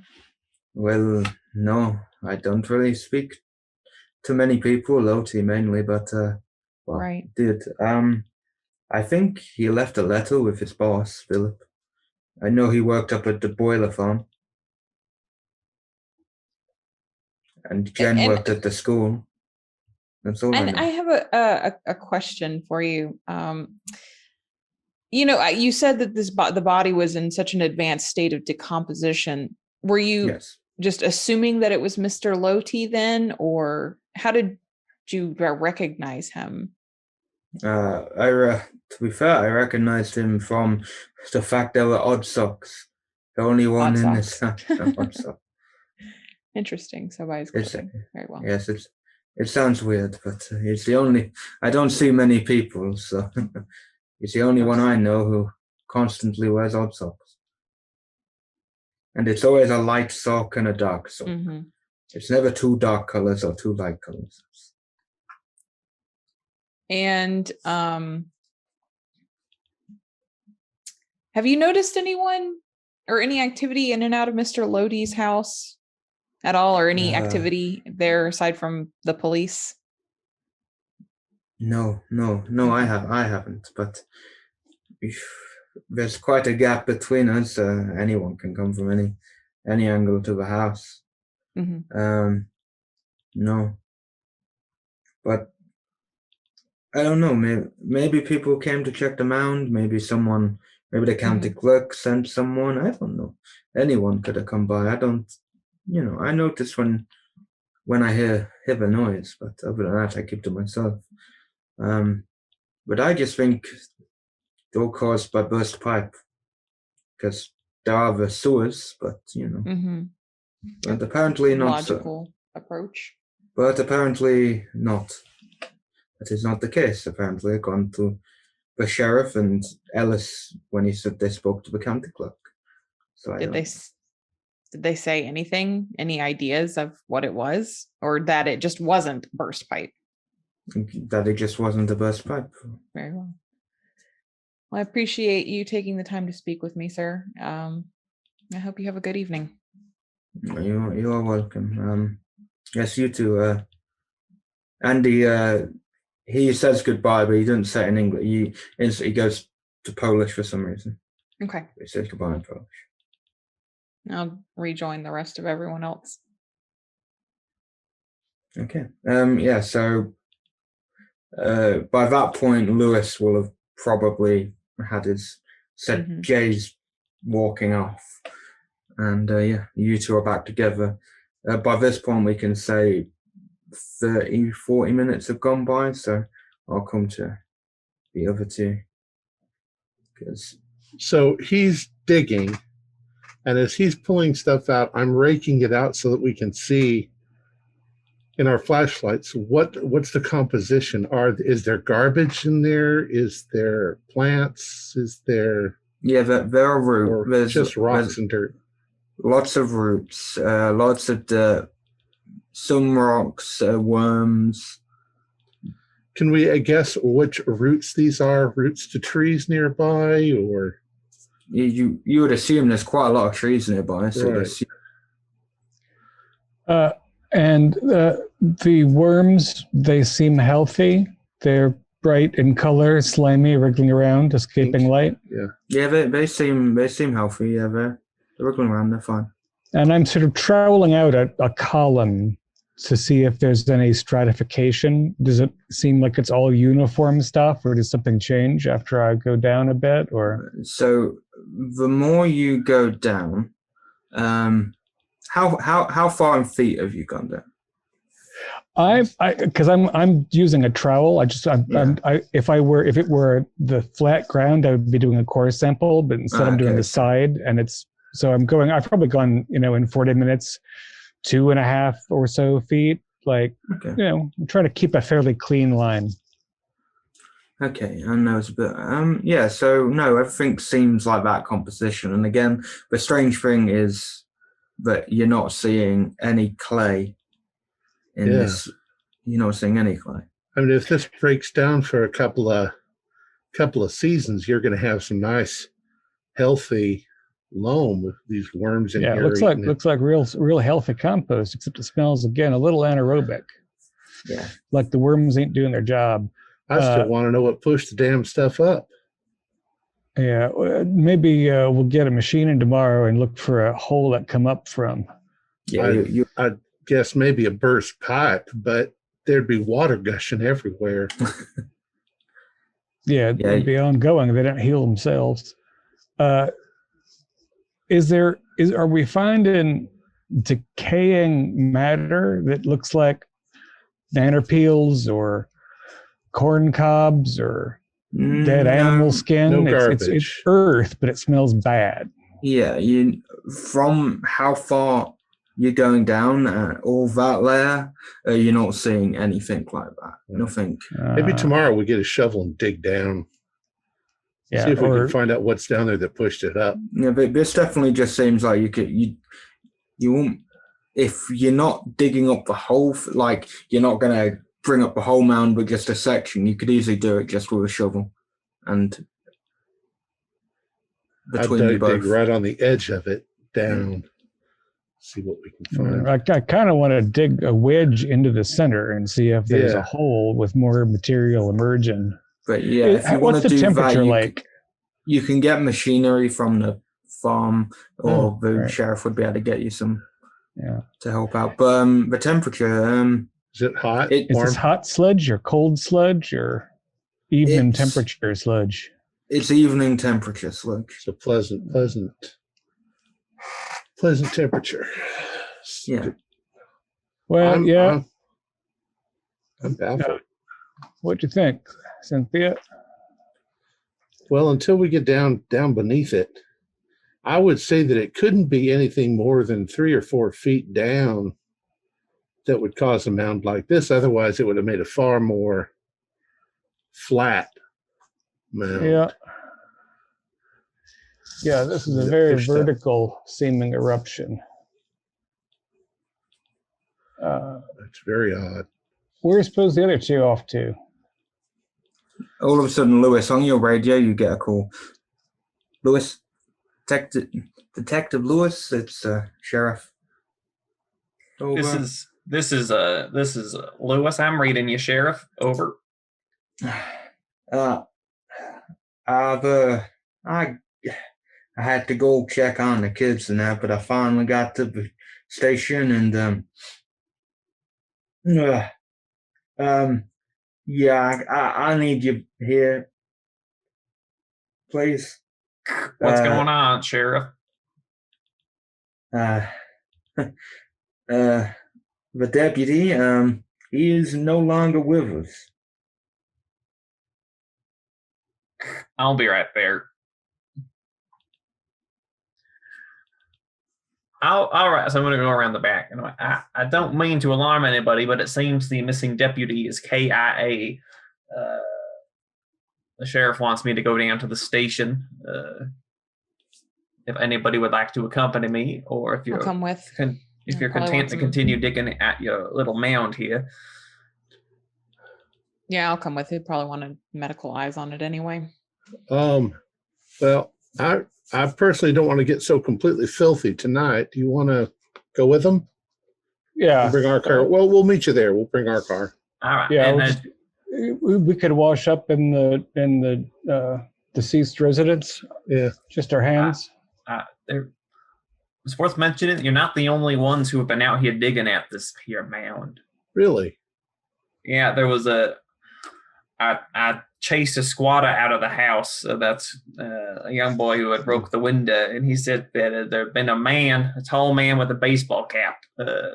Nothing else, but he had been apparently filling this box with strange from the mound. Things have been strange here. Mr. Wojcik, the neighbor, he seemed to think that Lodi was losing it in the last few days before his death. Said he was screaming at the mound, drooling. I wonder if we could have a situation like Ergot's with something getting into the food supply and making people hallucinate. Well, also, that brings me to my next point. He said the sheriff has also seemed to have gone a bit off the deep end, so tread lightly. That's well, the poor boy, I mean, I didn't dare turn him over to the local authorities if I took him in. But I mean, he said he's been having some weird experiences in the house. There might be something in the water. So with washing your hands, I'd be careful doing it here. But it's only drink bottled water. Yeah, I'm going to take Miss Carlson with me to the police department. We'll follow right behind. All right. Lewis, come in. I'm right there. I'll be right there, Sheriff. Actually, yeah, I put an APB out to city, see if we can get some more, but backup. But again, they said probably not till the 5th. Well, I mean, how did that? I mean, talk to me, Sheriff. I mean, is this the? Is this the work of the same person from the woods? I don't think so. It's a bit messy. I would suggest if you've got a weak stomach, do not come in here. I've got a stomach of iron. Don't worry about me. But I'm bringing the medical examiner. We'll be right over. Yeah, the reason I actually got in contact is because when I put out the APB, I also learned that Mitch Meacham has escaped from prison. Copy. All right, so I'm going to go. Cynthia, Jim, it looks like our little machete friend from 71 is on the loose. All right, well, so how far is it back to home? So we get the police out here and take care of that. I'm going to clean my glasses.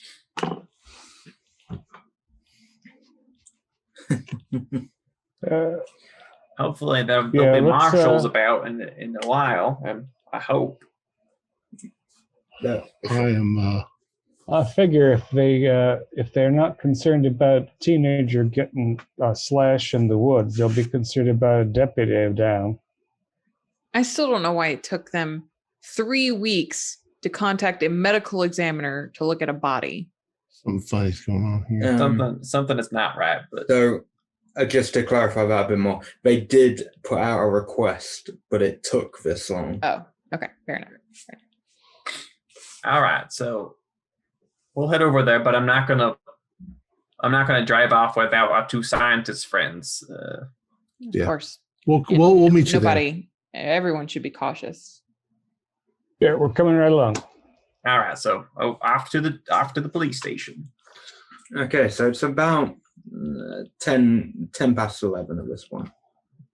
I don't know, Daniel. I am deeply concerned. If there is some mass murderer, crazy machete-wielding psychopath like in some monster movie, I'd just as soon leave this up to these people to worry about.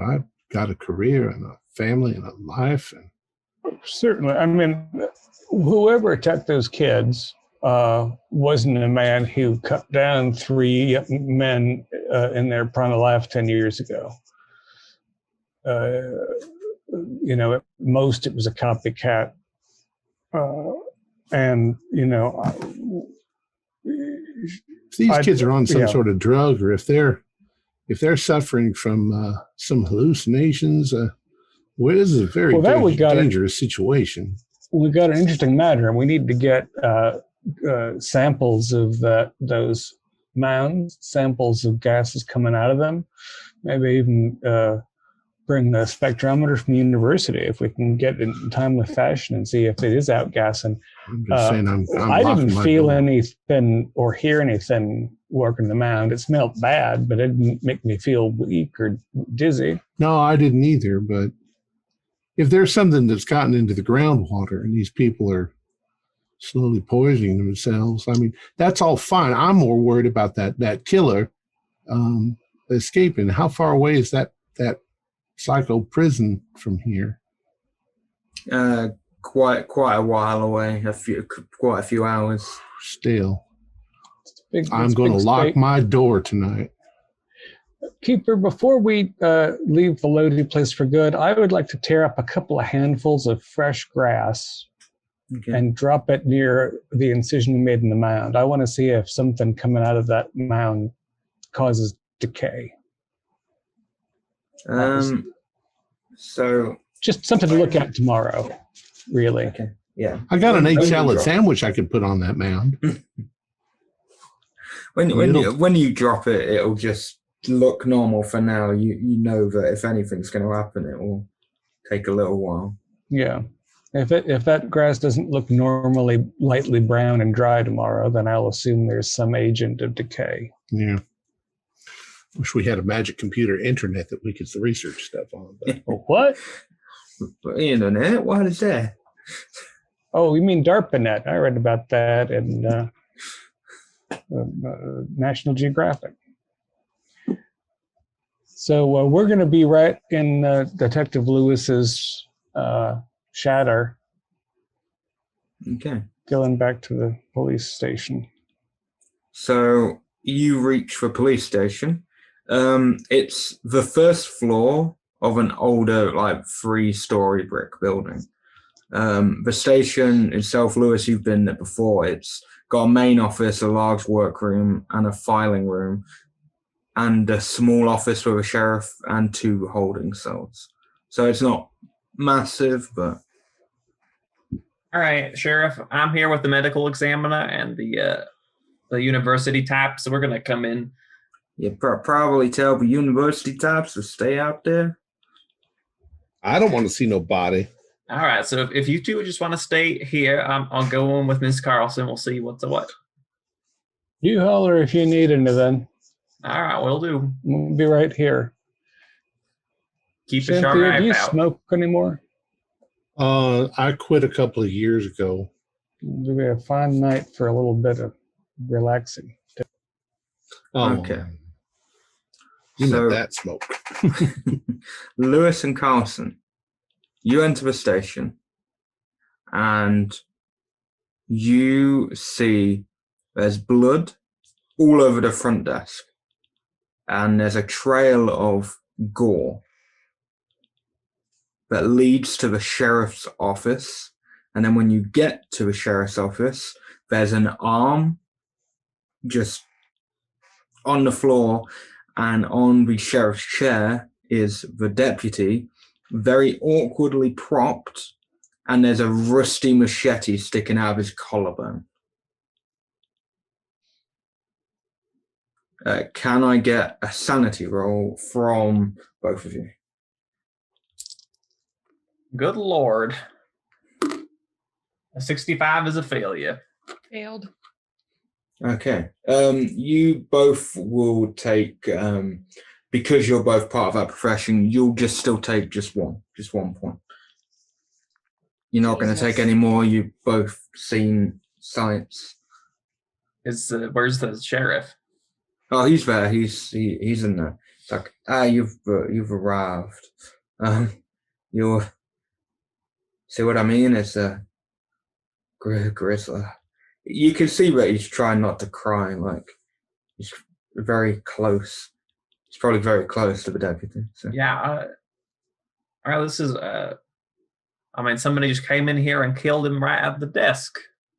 So. Well, rather bold to kill a man in a uniform. Yeah, because you said that, yeah, Lewis, following it, you can literally you can tell that the killer got him at the desk. He was probably still alive or conscious when he was dragging him, which is why there's that trail, and then props him up, probably tries to fight back, at which why so awkward, and then just a machete straight in the collarbone. And they give the final blow. They left it here, so we're gonna need to.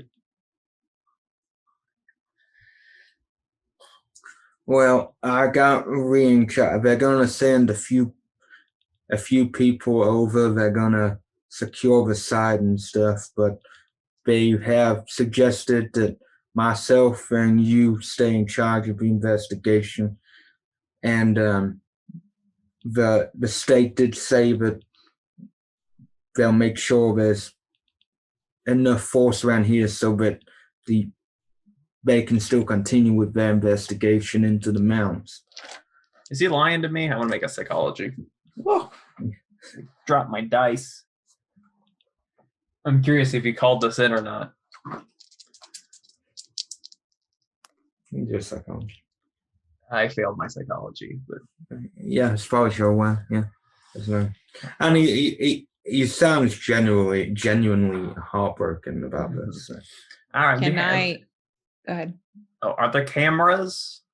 Is there anything watching this place?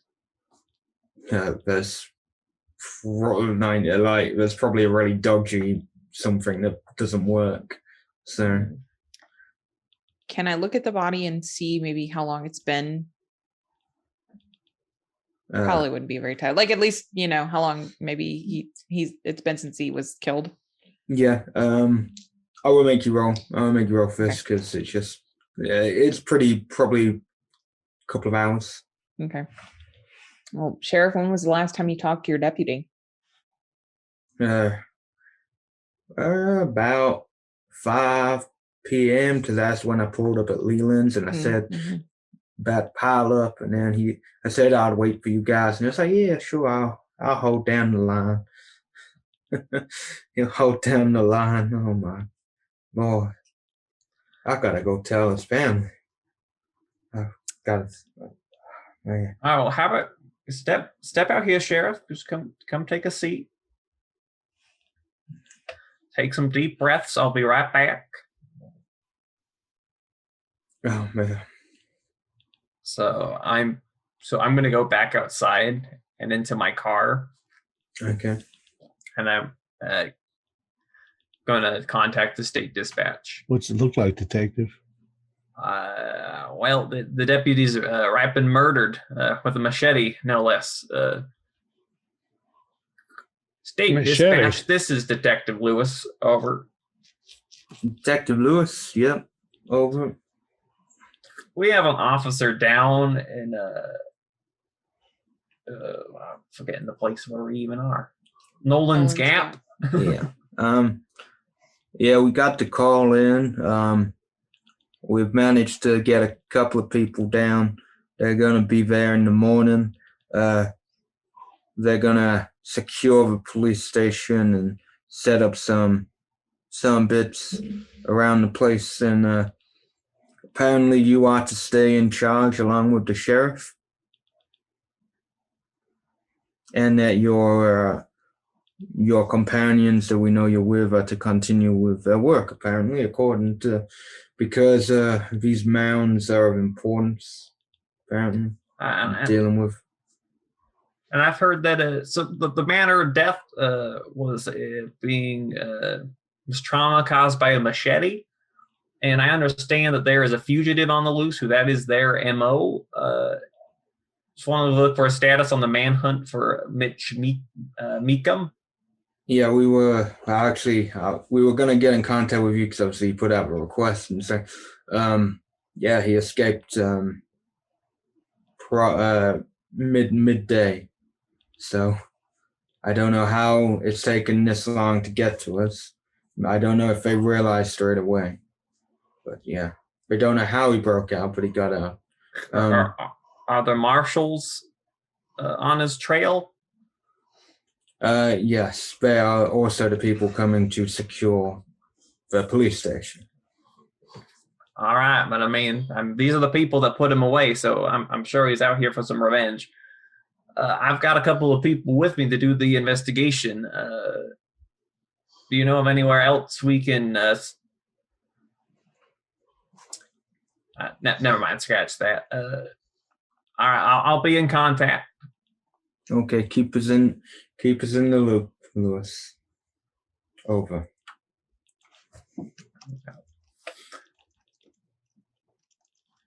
Well, it looks like some of the federal boys are going to come take the scene. They're on a manhunt for Mr. Meacham, who has had a good solid 12 hours by this point to get down here. So,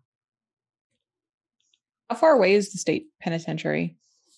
Probably less than that. Okay. But that's by car, though, and he was most likely walking, so. For a while, anyway. Yeah. I mean, for a while. He could very well be on his way here, but yeah, as I said, the federal boys are going to come take over this particular investigation. The funny thing is, it being a rusty machete that finished the deputy off. It's not like they let you keep your murder weapons on death row as souvenirs. Yeah, that is a. And I mean the boys, the boy who got attacked. I mean, he never described the machete as rusty, but I mean, if he comes down with tetanus. Well, and as I maintain a long field knife myself. The thing about a machete is you have to keep it clean or it ain't sharp. It's a thin blade. That's why it goes through the brush quickly. You let a machete get rusty, and it's not gonna make a proper injury. How many machetes do people have around here? I thought that was a South American weapon. We don't have jungles. No, but you have have wild grass. You have big scythes to cut the grass. I mean, if you're harvesting it, but if you just want to chop down some weeds, there's nothing like a clean blade, just one-handed. It's not. And I use one. I mean, and people like it for the novelty. Cynthia, people keep all sorts of bizarre things about. But this is the situation here seems a little dangerous. So I don't know if there's another town, a next town over that we want to stay at instead of here and come back in the morning. Go back to Nashville. We need a few. We need some information that will probably be in the sheriff's office. We need to know where Meacham lived before he was hauled off. Because if he kept his machete somewhere wrapped up in an oilcloth to dig up and take his revenge on the 10th anniversary of his, it's very far-fetched. I think it's probably a relative or some such, but we should know where Meacham was. We should know the names of his victims from 10 years ago, because there seems to be some family retribution involved in all of this. And detective, if you think it could be useful, I have a camera rig in the car here. I could take photographs of the scene before it ages any longer. I mean, that would be appreciated, but it's pretty gruesome in there, Jim. I could take the camera from you and take some photos, but and I appreciate that spark of investigation. I don't know how much headway we're going to be able to make. I mean, we're pushing midnight now, and the federals, they're going to be here in the morning. Is air conditioned in there? I believe so. So nothing's going to change that hard, I guess. You've also got just the motel that's here isn't too far from the police station. It is all paid for as well. And so we could shower off this muck and get up in time to visit the authorities. They have chairs in the rooms so that we can put them underneath the doorknobs of our doors. Because getting in. Going out of town, it'll be early hours of the morning getting to another place. So. Right. Yeah, it's the one thing on an interstate, you can get a motel in the wee hours, but these little towns, if they've got any place at all, they'll be shut up. Yeah. Well, I guess we don't really have much of a choice, so. I don't like it, but. Carlson, what have you been doing? Because. Right. Just kind of assessing the scene. It is just machete wounds, correct? Nothing else, no gunshot wounds, nothing like that. Just a blade. Well, a blade wound, basically. Well, a bladed, and probably obviously from the machete sticking out of his head. Yeah, there's no other. There's no other mode. Miss Carlson's line of inquiry, even though I'm outside, is tickling my detective brain. Did the person who killed him take his gun? His gun appears to still be there. Okay. I mean, that's also a little bizarre, but makes me feel a little better. Ronnie, as you're in there, you can also do me a spot hidden, because you can see through the sheriff's office windows as well, so. The regular success. So in the police station, you did see there was like a cabinet with a shotgun, a rifle, a handgun in there. All of them are still there. You do notice a lot of the main filing cabinets are in the sheriff's office, and in his bin, can you do me a spot hidden? Oh, hard success. Okay, so doing that, you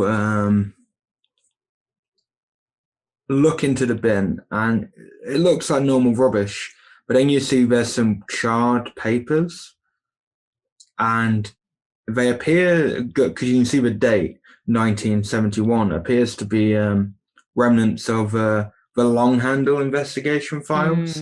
And then looking at the filing cabinet, any of the other files on long handle are no longer there.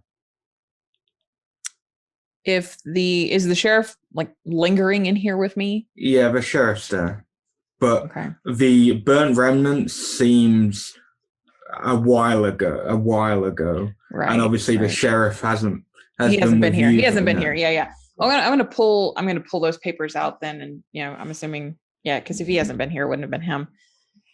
Well, Sheriff, it appears someone didn't want any of the information about the 1971 investigation to get out. Damn it. Do you still have was the old machete in the evidence lockup? What did you guys do with that thing? Or the machete, it's in the evidence. It is in the evidence lockup. Is it? Is it in the lockup anymore? Yeah, well, it should be, because it went on his trial. It went as the evidence to trial, but then it came back here so we could store it off. Can we check, see if it's still there? Well, yeah, and he takes you to the evidence cabinet almost, and there's not much in there. So, but yeah, that's still in there. The machete is still there. Okay.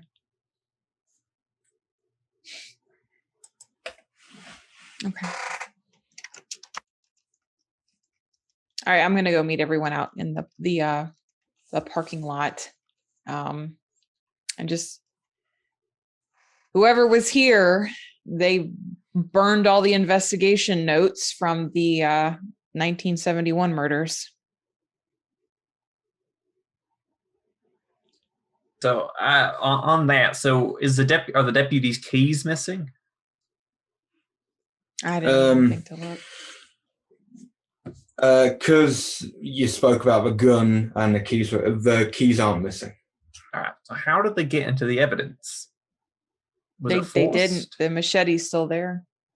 I'm not talking about the machete. I'm talking about the case files. Oh, I see what you're saying. I mean, I think they were just in a filing cabinet. I don't How necessarily know that they were locked. It was locked. how blood covered was our sheriff? The sheriff, as much as someone would be if coming up to a court, he had a few bits of blood in his hands. All right, I mean, He'd been dead a while, detective. I don't think it was the sheriff. but The sheriff For a touched. couple of I mean, hours. the place wasn't ransacked. They knew exactly where the papers were. Where's the other deputy? There's two That's of them, it, isn't right? there? He'll be working. The sheriff said. As said, he's not proper deputy. He works at the boiler farm mainly. That's In the mainly. middle of his the name? night? Some of them are up there, yeah. What's the name of this other person? Jefferson. Okay. Yeah, some of them are up there as like watchmen. You know? Shouldn't you dispatch someone over to the boiler farm? Isn't that, I mean, that's where the incident happened the last time. Wouldn't you be concerned about a repeat? Well, he won't have his radio on him, so I can't get in contact with him. And it's only me and Lewis technically here at the moment in time. Well, can you call the The boiler somebody farm? at the Yeah. boiler farm? Yeah, I'm sure the security guard's on. Sheriff, 10 years ago, was it the night of July 3rd that this Meacham went out of his head? Yeah, I'm pretty sure. Oh, you know. And was he working at the boiler farm that night? Yeah, a lot of them were. Wasn't it not? It was late afternoon to early evening when it happened. Late afternoon to early evening, around the time maybe that the deputy here got himself shredded up. Yeah, it's probably about that time. Yeah. Now, sheriff. And did the attacks take place at the boiler farm, or were they at individual homes? And who were the victims? Victims was my memory's a bit fuzzy, but what's his name? The main victim has caused a bit of issue, which is why the Carlsons here moved out. Your other brother. Yeah, Mike. Miss Mike, yeah, that's it. Mike Carlson. He was one of the main victims. He got beheaded. The rest only got some slashes and that, but Mike got full-on beheaded and gutted. Dr. Carlson, I apologize for my pushy inquiry. No, That's this is important, Jem. Are there If he's on the loose again, he needs to be caught. No offense, but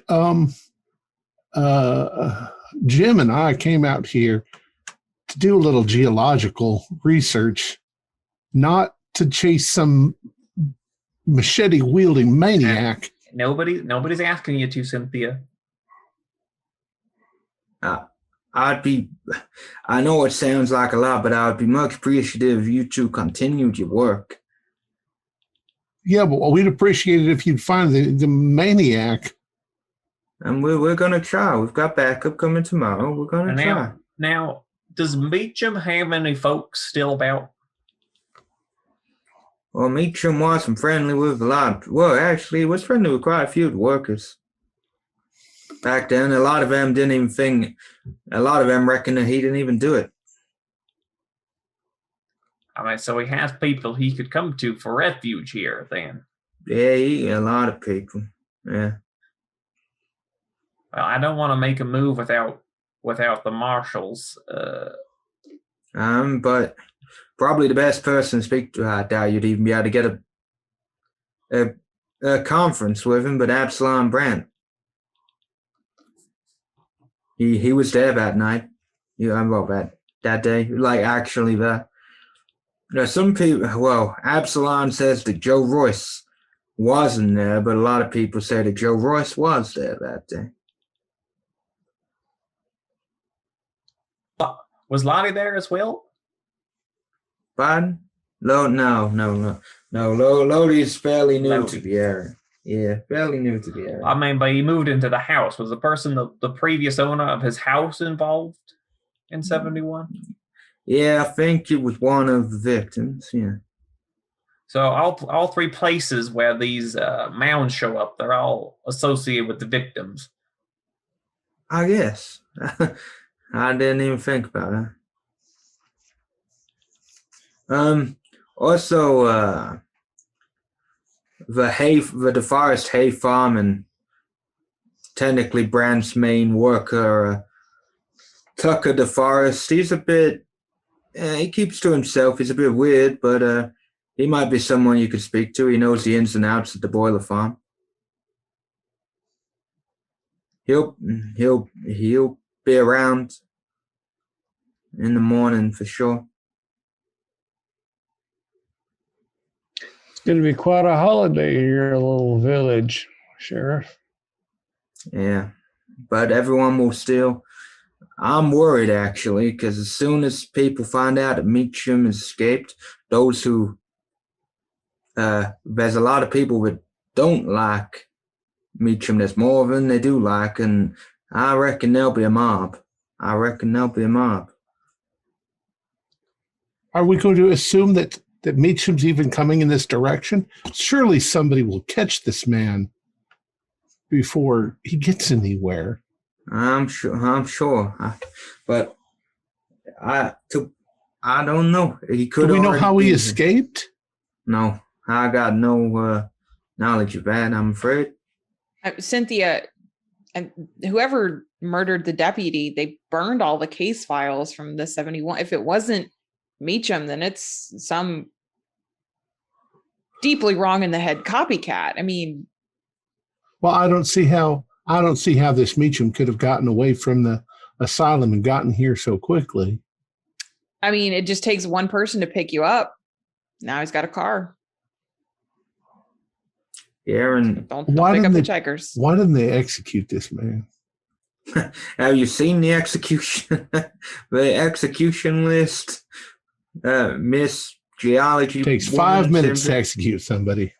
Yeah, but there's a whole long list of people on that death row, and he'd probably actually die of normal things before getting killed in death row, my friend. And there's the appeals process. There's a lot of legal stuff that goes on that I don't really concern myself to with all the lawyers and such. But well, if he was found insane, they couldn't put him to death, but he'd be locked up in a nut house somewhere. No, he's on death row, and that's a surprising thing with only one victim. Usually you don't get death row. Killed 6 people, Jen. Six people. I'm sorry. So I thought the sheriff said that your brother was the only one. He was the most. He was the only one who was decapitated. Everybody else was merely killed through repeated injury. He was the only one whose head was completely removed. So that makes him unique in that respect. But he killed 6 people that night. Yeah, 6 is enough for death row. Dr. Carlson, was there a family beef before all this? No, not to my knowledge. Mike never said anything about Mitchell before. As far as everyone was aware, Mitchell wasn't even on that verge. He was liked by a lot of people, so no one expected the outburst, but it happened. And now we don't have any of the paperwork, so we can't really find out why he snapped or. Well, Sheriff, I mean, you were on the case. What was the psych defense? I don't remember. I've spent 10 years trying to forget. What did they say? What was the argument? What was the defense? Well, because he was absolutely sure he didn't do it. But he got I don't know who had sold it him. Well, got him down, pinned him, make sure that he couldn't do any more damage. I don't know who did it. We never got a clear evidence of who did that, but he definitely received some trauma to the brain. And so he tried to say it was down to mental problems in the end because no one was believing because he kept saying that he was innocent. You know how they go. Right. Well, I mean, I'm sure there were witnesses, yeah?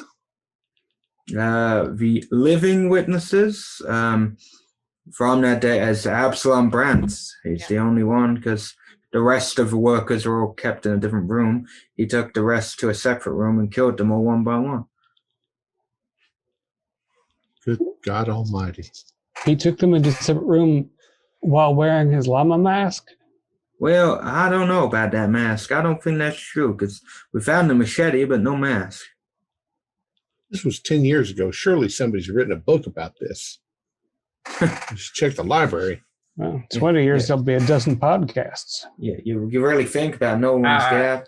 Jim, what's a podcast? I'm sorry, was I talking loud? Just had a little, I was thinking about worm and pod.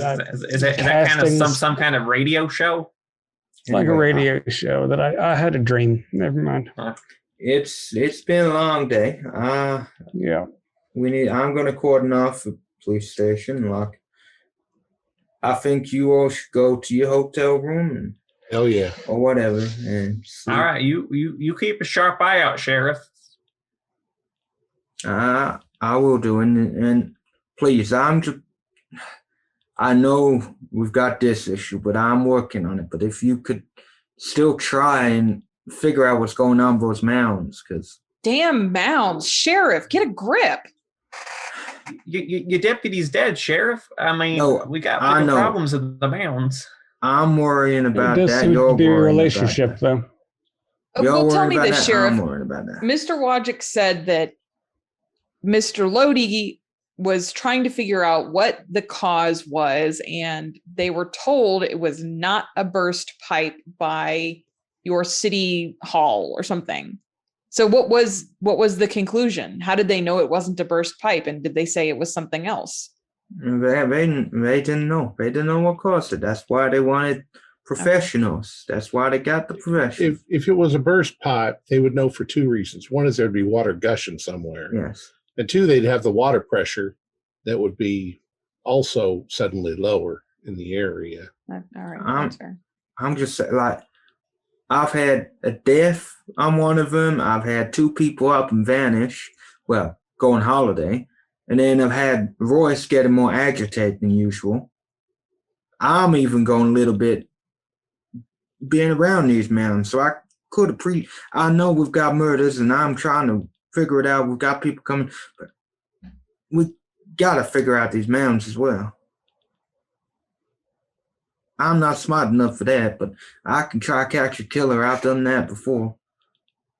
All right. I just want to know that we're safe when we're working on these mounds. I'll be with you there, Cynthia. You're safe. And I'm going to be honest, as I said, I reckon there's going to be a mob when they find out Meachem's around. And you'll be safe then because they'll be, you know, what mobs are like.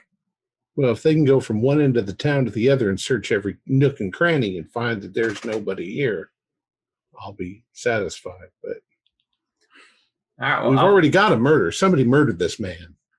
Yeah, and I know, and I'm very deep, and I've got to go tell his wife and daughter about this, and I don't know what I'm going to say. All right, well, let's get you folks back to the motel. I'll be with you. Daniel, can I borrow a trowel or something? Something to stab the murderer in the heart when he breaks into my room and tries to. I've got some pepper spray for you, Cynthia. Anybody comes through that door? But he's wearing a mask. I've sprayed his mask. I want something I can poke him with. I've got a few sharp tools in the pack. You probably got a finger or two as well. All right. Well, good night, all. Before we'll leave, was Deputy Straggler, was he involved in the arrest of Meacham as well? No, he was just young. He was a youngin'. He was only 18 then. So that part wasn't revenge. Are you scared for yourself? Pardon? Sorry? Are you scared about your own self, given that you were involved in the original arrest? I'm very scared. But as a sheriff, I've got to keep my appearances. I can't go acting scared. Quick But question. I am scared. The victims, were they all male, all female, all teenagers? And the victims, the original, 4 males, 1 female. No, 5 males, 1 female. Were they teenagers or older? All older, they're all workers. Mixed bag? Okay. Yeah, they were all workers up at the Brandt farm. Hey, it was just a worker gone crazy and killed 6 people, I know. We'll deal with this. It's gotta be something. Yeah, we'll get to the bottom of it. Now you go and sleep, and I'll finish up here. And I'm gonna have to go tell his family tonight because they'll be waiting up for him. They always do.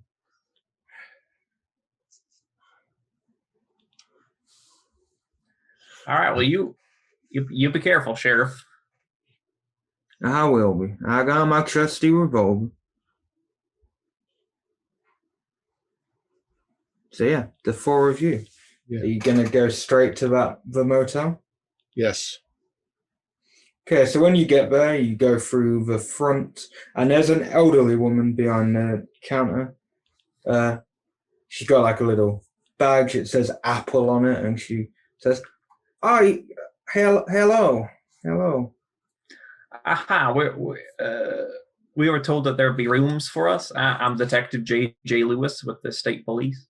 Yeah, we have free rooms. We said Mr. Daniel Boone and Miss Cynthia Forrester would share a room that has 2 beds in it. I don't mind. And then we have one, and then for you, Detective, and then we have another one for Miss Carlson. Perfect. And do you have a phone I could use? Yeah, of course. Why am I here? All right, I'm gonna call up to the Brandt boiler farm. Okay. Okay, so yeah, you call, you get this is Hux Bulger at the Brandt farm. Hi, this is Detective J. Lewis with the state police. I'm inquiring after Mr. Jefferson. What was his last name? Just said Jefferson. That's all. Jefferson. Yeah, he does a part-time work as a deputy. He also works up at the farm. Yeah. I'll get him on the phone for you. And then after a few minutes, yeah, hello, this is Jeffs. Jefferson, we have a bit of a situation. I don't know if the sheriff has already told you, but somebody has murdered Paul Stringer. What? Paul? Oh, shit. Stringer. I better get down to the station and damn it. Are you sure? I saw it with my own eyes, son. I'll be on my way back. Be careful. Watch yourself. Yeah, the phone gets passed and so, can I help you with anything else? I would like to get an appointment in tomorrow as soon as possible with Absalom Brandt. Can I get a persuade roll from you, Mr. Lewis? Detective Lewis. A 20 is a hard success. So after, yeah. Sorry about that bit of silence. Well, just for you, Detective, I can probably get you in for an appointment with Absalom. I greatly appreciate it. You're welcome. let's say midday. That works for me just fine. Okay. If you need anything else, don't hesitate. All right, thank you kindly. And yeah, he hangs up. And so, yeah. Are you all going to go to your rooms and fall asleep? And lock the door. Well, not fall asleep very easily. Yeah. I don't reckon there'll be some too much sleeping happening. I'm looking around for anything that I can ultimately use as a weapon. You can shower first, Cynthia, and I'll check on the windows and make sure the door is good with a chain on it. And I've got my machete next to the bed, and we'll find something for you to. I've got some pretty sharp tent pegs. You could have one on either side on the nightstand. We'll be together. We'll be safe in numbers. I probably brought some stuff too, but yeah.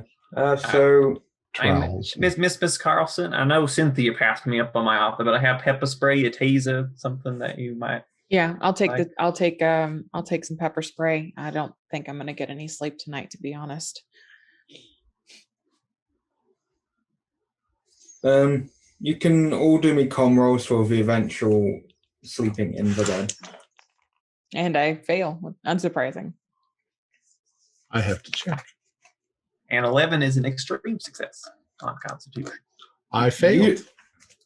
Lewis, you sleep like a baby. I passed by 2, so I sleep like a toddler. Yeah. you have a bit of a during the night, but Carlson and Forrester, you struggle to barely get a minute's sleep. I have chasing dreams where somebody's chasing me in the dark. Is it a llama or a cow?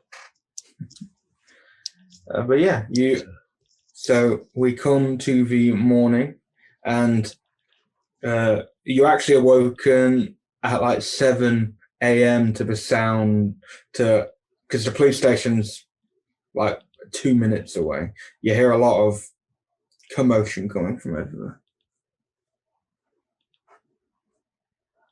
Sirens, that sort of thing? Or gunshots or angry mob? More angry mob, more flashing red, blue lights. Yeah, anyone on that side, you might see some flashing lights, but not moving, just stationary flashing lights.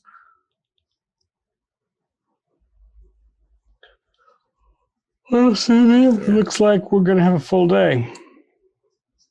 At least we're alive. We are very much alive.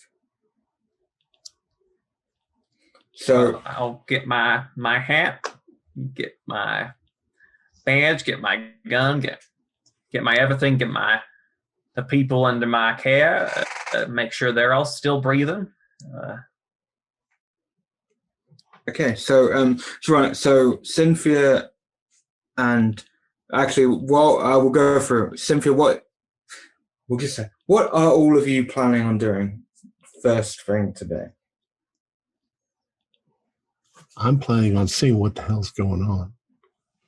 Find out if they've got any information. Okay. And then I suppose eventually work my way over with Daniel to the mound. Dig it up with a shovel.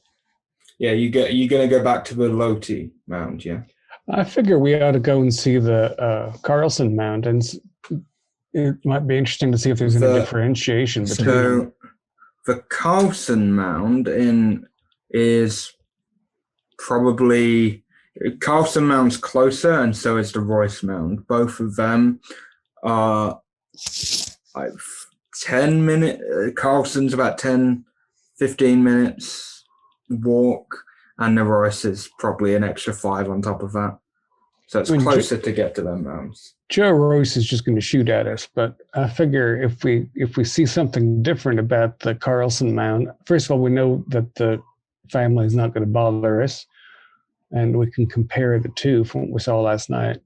I would like to pay a visit before we go to the Carlson Mound to the Lodi Mound, just to see if your little grass experiments yielded anything, and to see if somebody else has been digging there over the night, and to see if our little Jay Jefferson has returned. Yeah, let's definitely go there first.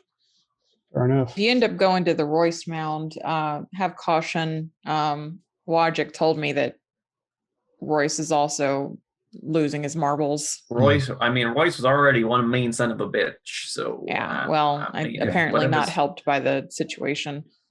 I'm going to go view the body at the funeral home, and then I want to go not necessarily to the Carlson Mound, but to my brother's home to see if I can find any hint as to where he might have gone. All right, so I'll take you folks. We'll swing by the police station and make sure they're not burning the whole city down and the whole community down. I should say, not really a city, but then we can go to the funeral parlor, and then we can swing by those places. I think that's our plan. And then after all that, we can go up to the Brandt farm to have a word with Mr. Brandt. Okay. So just before we end this first session, so you're all going to stop by the police station first, yes? Right, so across the street. As you go across there, obviously you see not a massive crowd, but a crowd, and there's more people like walking. There's a lot of people looking angry, but in the center of this crowd there is a man appears to be standing like a trash can. There's a couple of people around him, but Lewis, you recognize him instantly. This is Joe Royce. He is on there, big muscles. He's got a rifle in his hand, and he's just like, "We're gonna kill Mitch Meacham. We're gonna kill him. We'll get him if he kills another one of us." But he looks more unhinged. His eyes are bulging. Some of his veins, the closer you get, are like popping out. He looks more angry than he usually does. Way more agitated. Is he a big, muscular man? He is a big, muscular man. He's a truck driver. That's what he does by trade. Ah, hell. Should have known it would be him getting everything all stirred up.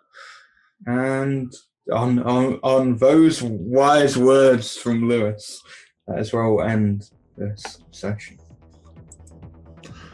Our players included David Gasaway, Morgan Llewellyn, Holly Buteau, and myself, with Josh Harwood as the keeper of the secrets. We have a Discord server where you can chat with our other members, you can set up private games, and you can learn the finer arts of gameplay and game mastering. We provide audio-only versions of our shows free for you to download from Podbean or iTunes. If you'd like to help support our show, please visit our Patreon account. Just $1 a month helps us a lot. Like, share, and subscribe to our channel, and punch the bell icon for updates on our latest shows, and leave us a comment. We enjoy reading them and answer any questions you might have. This is Tom Rayleigh, together with all the members of our gaming club, inviting you to journey with us once again into the darkness for another adventure into the universe of H.P. Lovecraft and the Call of Cthulhu role-playing game. Until next time, good luck and good gaming.